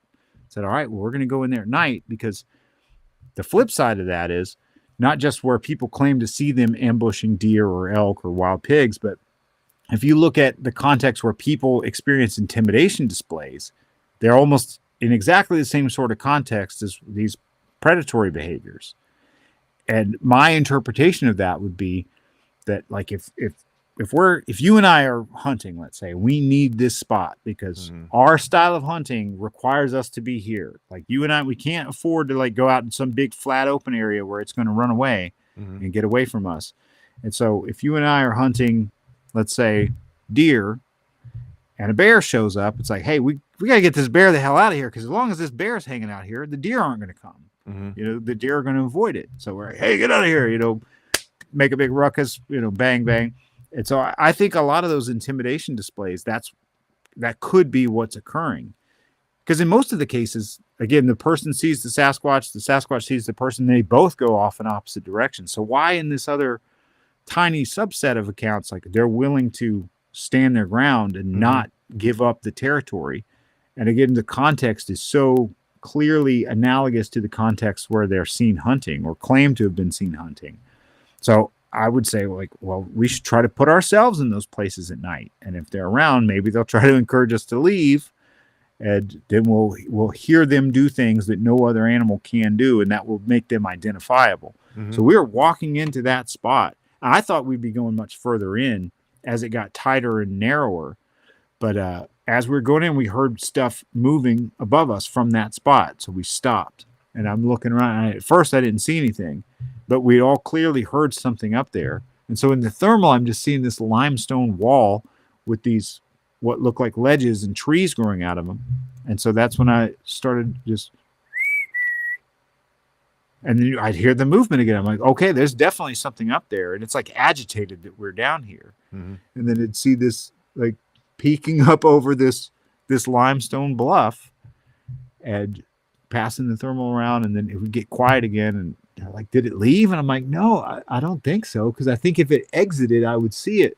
And so then I'd just make sound at it, and it would just seem like my interpretation was that it agitated. Mm-hmm. I think it was kind of caught up there. It's like if you're in a crow's nest. I would think that, yeah. It felt like it's agitated. So, but you say it actually had, you thought there's a pinch point even further down if you're going to be walking down there. Could that, you believe that there's usually more than one around. You believe that. There's usually some sort of communal less, right?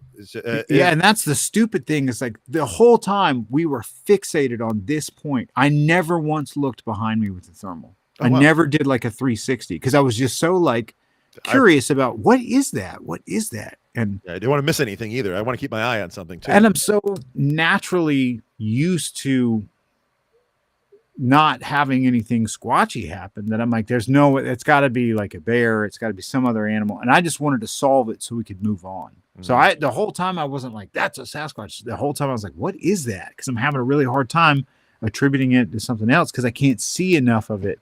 Mm-hmm. I know there's an animal up there because we hear it. And I know there's an animal up there because I'm seeing glimpses of a small portion of it as it's exposing itself over that ledge. And then we had stuff happen like 2 more nights in a row in that same spot. But yeah, it never, if I had started to be convinced, like if it had done something that only a Sasquatch could do, like whoop or knock or something, I might have thought, oh, well, we need to look around. But I just thought, no, there's some animal on our way to where we expect the Sasquatches to be. And so when our friends got there, they saw the rock cairn. Of course, they started scanning around. Yeah, they scanned, obviously, yeah. Saw something because they didn't quite understand through the radio chatter that it was up above the trail on this limestone bluff. They just thought it was on the creek bed with them because it's a pretty steep, narrow canyon, so to speak, that's carved out by water. That's why you have all that exposed limestone, but still very, very forested, kind of near the Buffalo River, a tributary of the Buffalo River there. Gorgeous places. It looks like Appalachia on steroids. It's just unbelievably dramatically beautiful and thick and wild. But so yeah, after all these years and many hundreds of days and nights, those are the only 2 that had like a visual component, you know. Do you think what you may have seen was like there may have, you said they saw another one somewhere else looking around? Could that have been like, you know, if there's a further pinch point, could it have been the scout waiting, and there is I'm trying to remember this whole story, so please excuse me if I don't get it right, but there was studying like hundreds I don't know the concept here. I'll cut through the whole shit here. So the concept being is maybe you had a kind of a spotter or a scope or a younger one, something else that just waits for the deer to come through, and they can either push them through or give them a heads up like, hey, a deer coming, something else. If it was a solo individual that may not be maybe a young one or something else, which you tend to would have as a spotter or something else. Maybe it was just agitated because there's my other friends are down there. I'm stuck by myself. Do you feel like there was possible that there was more? Like, I don't know how far you went down this little canyon. Did you ever get to the point you thought would be the perfect pinch point? Do you ever get all No, we were en route because we'd only gone maybe another 100. I don't even think we went 200 yards, but let's say between 100 and 200 yards at the most. Because again, once this had gone on, and I had an audio recorder running, so I still have the audio of this whole thing. That's how I know it was 28 minutes. Yeah, I was going to ask that. It was pretty impressive. And so eventually I was like, oh, well, we're never going to see this thing. I think it had gotten quiet again for a while. I was like, I think it's gone. And these people are at, closer to this, our staging area, so to speak, waiting for their chance to follow this same path because we're going to be strung out, again, several hundred yards apart moving in there. So they keep like, hey, can we come in yet? Can we come? I was like, okay, fine. We'll move ahead. That's why I built the rock cairn. Just when you see this, that's where I was. Smart. So we're just meandering up, trying to get to this point, and then all of a sudden they're like, "Oh my God, we see it!" on the radio. So we just turned and ran back. Oh, we got to get down there. Wow. So yeah, that would be my speculations. That it didn't seem like you could get a lot done from up there. Yeah, it struck me if it's that high, it was on watch for it. Like in my head, that there was, and the reason I was also asking that, he said there was stuff twisting every time you made a sound, it got agitated. Like if you do that with say a young animal, something else. If you get an animal trap, something else, you make a sound, it just gets, the energy has to come out somehow, frustration, something else. So that's what the reason my whole thread of this question was. Maybe what you were seeing was a juvenile on scout that is like, I don't know what to do here. My dad's up the road and mom can help me out here, but I'm at the mercy of, I'm pinned right now. And they seem like the best thing they have is patience. They seem like they will outweight you as long as you're there. They'll be there the longer, seems like, right? So I'm just curious. That's exactly what it seemed like. Certainly. Okay. Yeah, because in this is my hunting years and also working with biologists and other stuff that way. It just strikes me, it sounds like it was like the scout being like, hey, there's a deer. Like if you saw something, like if a deer did walk through, you would be like, maybe it's the scout looking for something else, or like some sort of heads up that thing's coming down the pike there. But yeah, that's an amazing story. My God, I try to take so many lessons from all these experiences because they're so, punctuated by many years of nothing happening. To be like, okay, the second you think there's something going on, you should do a 360 sweep. Like I failed in that. There's another time in Area X, you might have heard it get talked about in one of the Apes Among Us episodes from 2018, but same deal. Like my friend Joel and I, Joel was also on that same buffalo trip there in Arkansas. Another long story short, but we heard something walking that we immediately thought was one of our teammates. And we were watching this other little point of heat that we could see through dense vegetation. We could only see part of it, but it was very hot. So we thought, well, it's either a small animal or maybe it's a portion of a larger animal that's being obscured. So when we heard this walking, we didn't look at we just said, hey, Ken, you're going in the wrong direction. And then Ken replies from the other side of where we were. Oh. And it's the same thing in that quarry situation. If when they had said, hey, there's people, if I'd immediately turned and looked, I probably would have seen it. But my brain told me like, oh, they're seeing people, we should leave. And in the Area X situation, my brain told me like, oh, well, I'm hearing my teammate. I don't need to look. Just they're involuntary. So I try to make these things of like, okay, well, in the future, if this ever happens again, hopefully not another 10 years from now, here's what I'll try to do differently, but we'll see.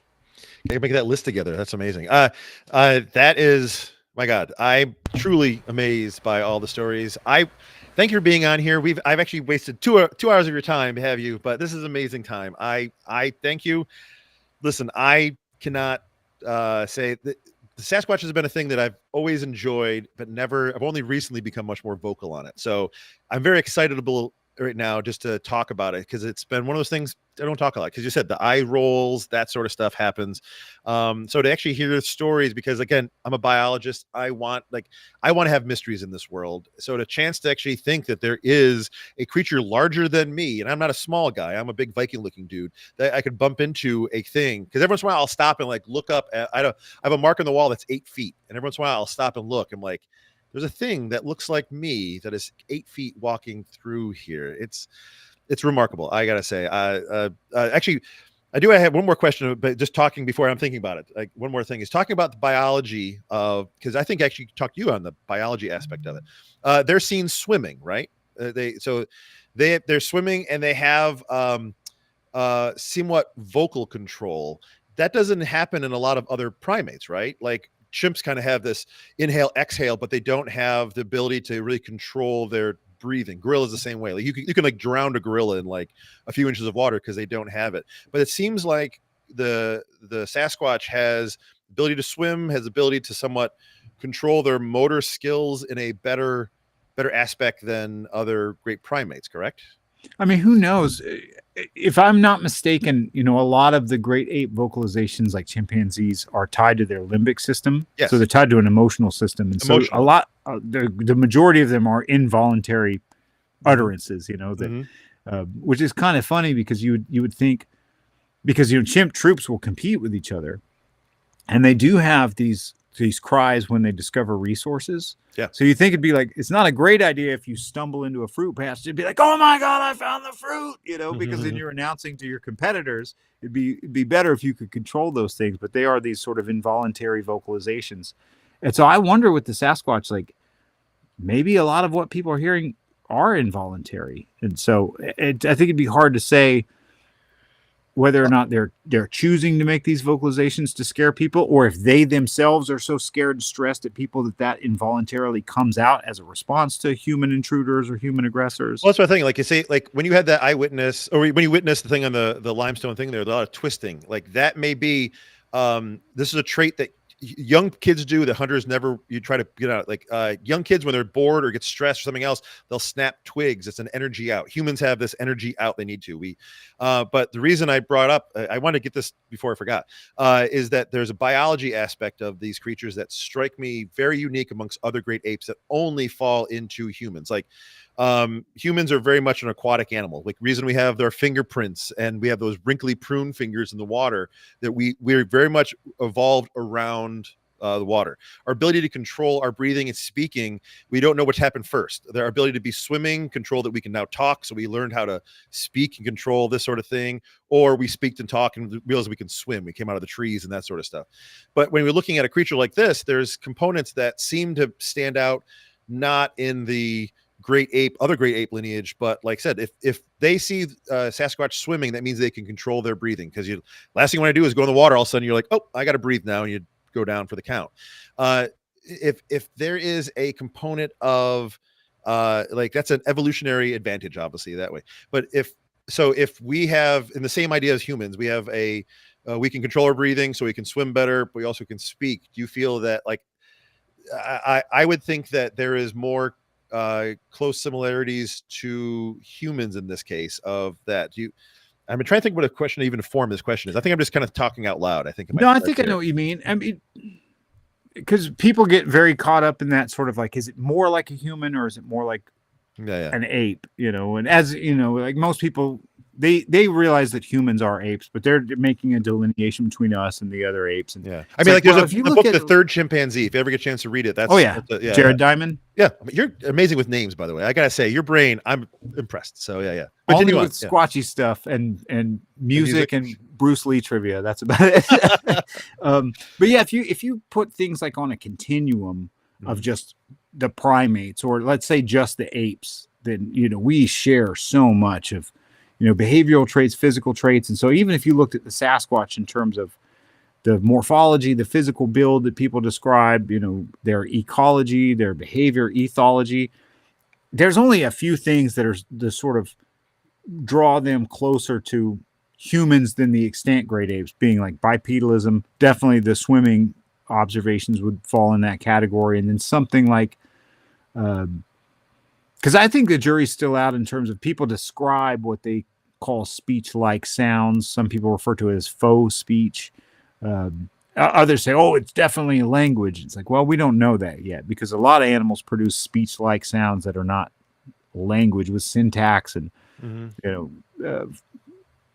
full representation of like abstract thought or symbolic words as symbols, etc., semantics. But they do make these sounds that people hear that sound like they're talking, And I wonder if some of that's involuntary, because a number of those accounts that I've heard, and some of them from people I trust, have heard them spontaneously making those sounds like to themselves. Doesn't seem like there's any other Sasquatches around, and it seemed like they didn't even know the person was there. Just meandering along and just freaky and bizarre sounding. And so you wonder if that's involuntary to some degree, or if they're actually, so who knows? But yeah, I think if we stack those things up on that human versus other extant great ape continuum, most of it stacks up closer to the other great apes, with a few things that trend towards humans swimming, that thing.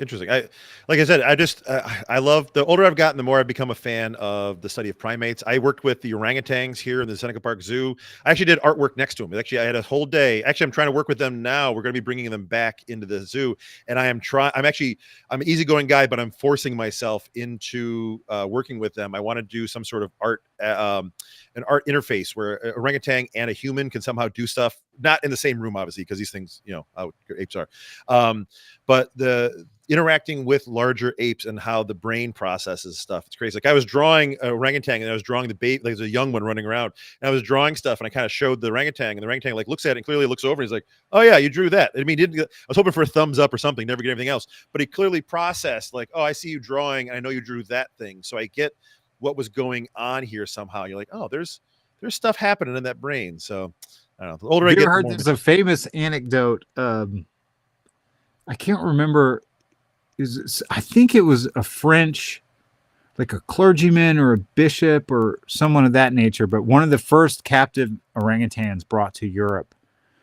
And apparently it was presented to this religious figure who, obviously could see the man-like appearance of it. He reportedly said to it, "Speak, and I shall baptize thee." Like that would be the litmus test. Like, is it a man? Is it a wild man? Is it an animal? So, like, if it can talk, we're gonna baptize it. You can just imagine the orangutan. I just always thought that was such a funny anecdote. Oh my God, yeah, big ornamental garb, people pointing at it, telling them to talk. My God. Yeah. Oh my God. Well, my God, Matt, thank you for being here. Your book, The Phenomenal Sasquatch, you can get on Amazon, or I suggest going Cliff Barrickman's museum there. Definitely get the signed copies. Thank you for being here. I love it. Oh my God, this has been over 2 hours now of rambling, and I could have rambled on longer. I actually was trying to keep myself not go too down this rabbit hole here. But like those listening right now, his book truly delivers the evidence. If you want to have if you're on the fence about learning stuff, if people like, oh, there's no proof, or the concept, like it's seen everywhere in the world, so it's a thing. No, go to Matt's book. There's nothing else. Discussions. He has the Patterson Gimlin film. They talk about the Freeman video, other evidence in here as well that helps me feel much more confident talking about it. But on the final thought, Matt, is there anything that you want the listeners to know? Anything you feel that you should, if those who are interested in Sasquatch, do you have a closing thought you'd love to share with our lovely listeners? No, I just appreciate your invitation, and I appreciate your audience's time. And if they feel so inclined, I would be glad to have them read the book. I'd be very grateful for that, and very grateful to be here and for your kind words as well. So thank you. Okay, well, thank you so much, Matt Pruitt, everyone. Where can we follow you on socials? Where can we do stuff along those lines? Yeah, my website is mattpruittonline.com, and I don't do a whole lot of social media stuff. I am on Twitter at @impruittbigfoot, but I only tweet like 6 times a year, so it's not very exciting. The best place to follow anything regularly is probably through my website or at Bigfoot and Beyond with Cliff and Bobo, because I'm regularly on there, and then I co-host every episode of our bonus show, Beyond Bigfoot and Beyond, which a very talented artist donated us a really cool thumbnail for that. I think his name was Magnus. So you might members only joke. I could not help. It made me laugh. I couldn't. Yeah, you might want to reach out to that guy. So he's another very talented artist. But no, we greatly appreciate that. We love that. When you put that up there, I was like, oh man, can we please use this? And people always love it. So. Oh, I'm glad. Made me laugh. I had to do it. So, Matt, thank you so much for being here. I will be probably sending some more questions because I have a whole bunch that people actually sent in today as well. So I may send some more questions your way. But yeah, everyone go to Bigfoot and Beyond, follow their Patreon, get some money to them, and also ask the questions of Matt himself there. So, Matt, thank you so much for joining Mind of Magnus. Thank you. And awesome. I'm going to pause right there. Thank you for that. I was my closing statement as I was sitting here, the iPad I'm looking at died. That's why I sounded awkward. I'm like, oh, the detective kicked off. I was like, well, no worries. How it does that way. So if you don't mind, I do have I do my second the Factoid Fridays. I do my small ones. If you happen to have a cool factoid that you'd love to share, doesn't have to be a Bigfoot, could be anything you want. Let me know. I'll gladly put it on there. So I will tie in 2 of my favorite subjects. Cool. So I'll do a little bit of an intro for that one too, just so I can just a secondary show. So if you don't mind, so certainly, and it'll be a week has passed magically between these 2 things. So, okay. Hello, folks. Welcome again to another thrilling edition of the Mind of Magnus. This is my Factoid Friday, the little moose-boosh of factoids for you guys to enjoy. And I always ask my fun guests to ask their. Actually, I'm going to restart this one real quick. Sorry about that.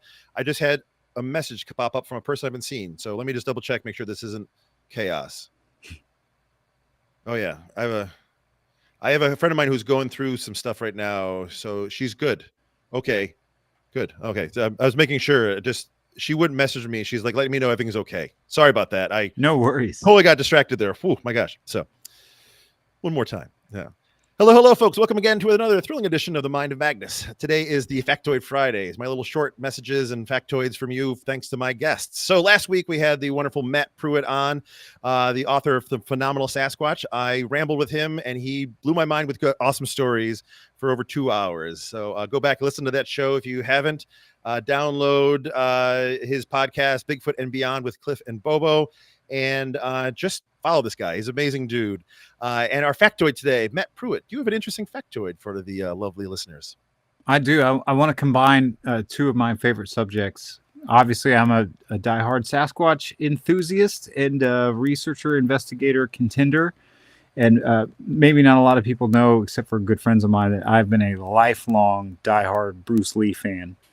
And I've read everything there is to read just about on both of those subjects, and have seen all the documentaries and stuff. But a few years ago, there was what I think the definitive biography of Bruce Lee was written, because I've read all of them.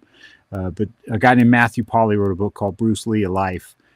And I'd seen scans of a lot of Bruce's daytimers and things of this nature, his personal schedules, because he was a meticulous note taker. And so every appointment and phone call, and like he would just document everything. Wow.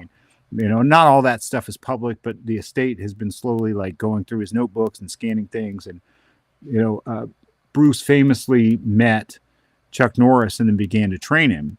Mm-hmm. Chuck was already a champion at that time. But back then, these martial arts tournaments, they're not like MMA or something like that today. They were basically like these point tournaments where you threw a hypothetical blow and you didn't actually make contact, and then judges would award you a point if they thought you would have actually hit the person. And so it's kind of like Bruce Lee called it like swimming on dry land. He thought they were kind of like meaningless. But at the time, some of these top martial artists started training with Bruce Lee. So I was reading Matthew Polly's biography, and he had access to a lot of like the specifics. And so he had mentioned in there that like the first formal training session where Bruce was training Chuck in Southern California was on October 20th of 1967, which is the same day that the Patterson film was obtained in Northern California. And so I thought, man, California was a happening place on October 20th, 1967.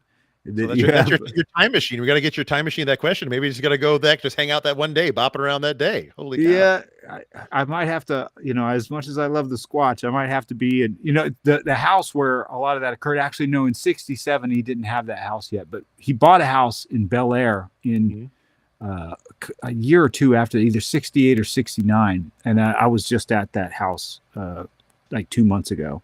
My wife and I were in LA, and I was like, I knew the address. I was like, I got to go see this house where Bruce Lee used to live and train people in the backyard. But it wouldn't have been there in 67. But yeah, it'd be a hard decision. Like, do I go to the sandbar there in Bluff Creek, or do I watch Bruce Lee teach Chuck Norris a thing or two? So that's my fun fact.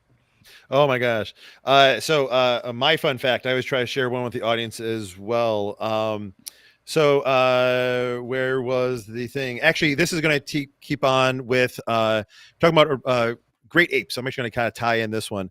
The study of Fu Manchu, the indigenous orangutan, the Omaha Henry Doolittle Zoo had in Nebraska.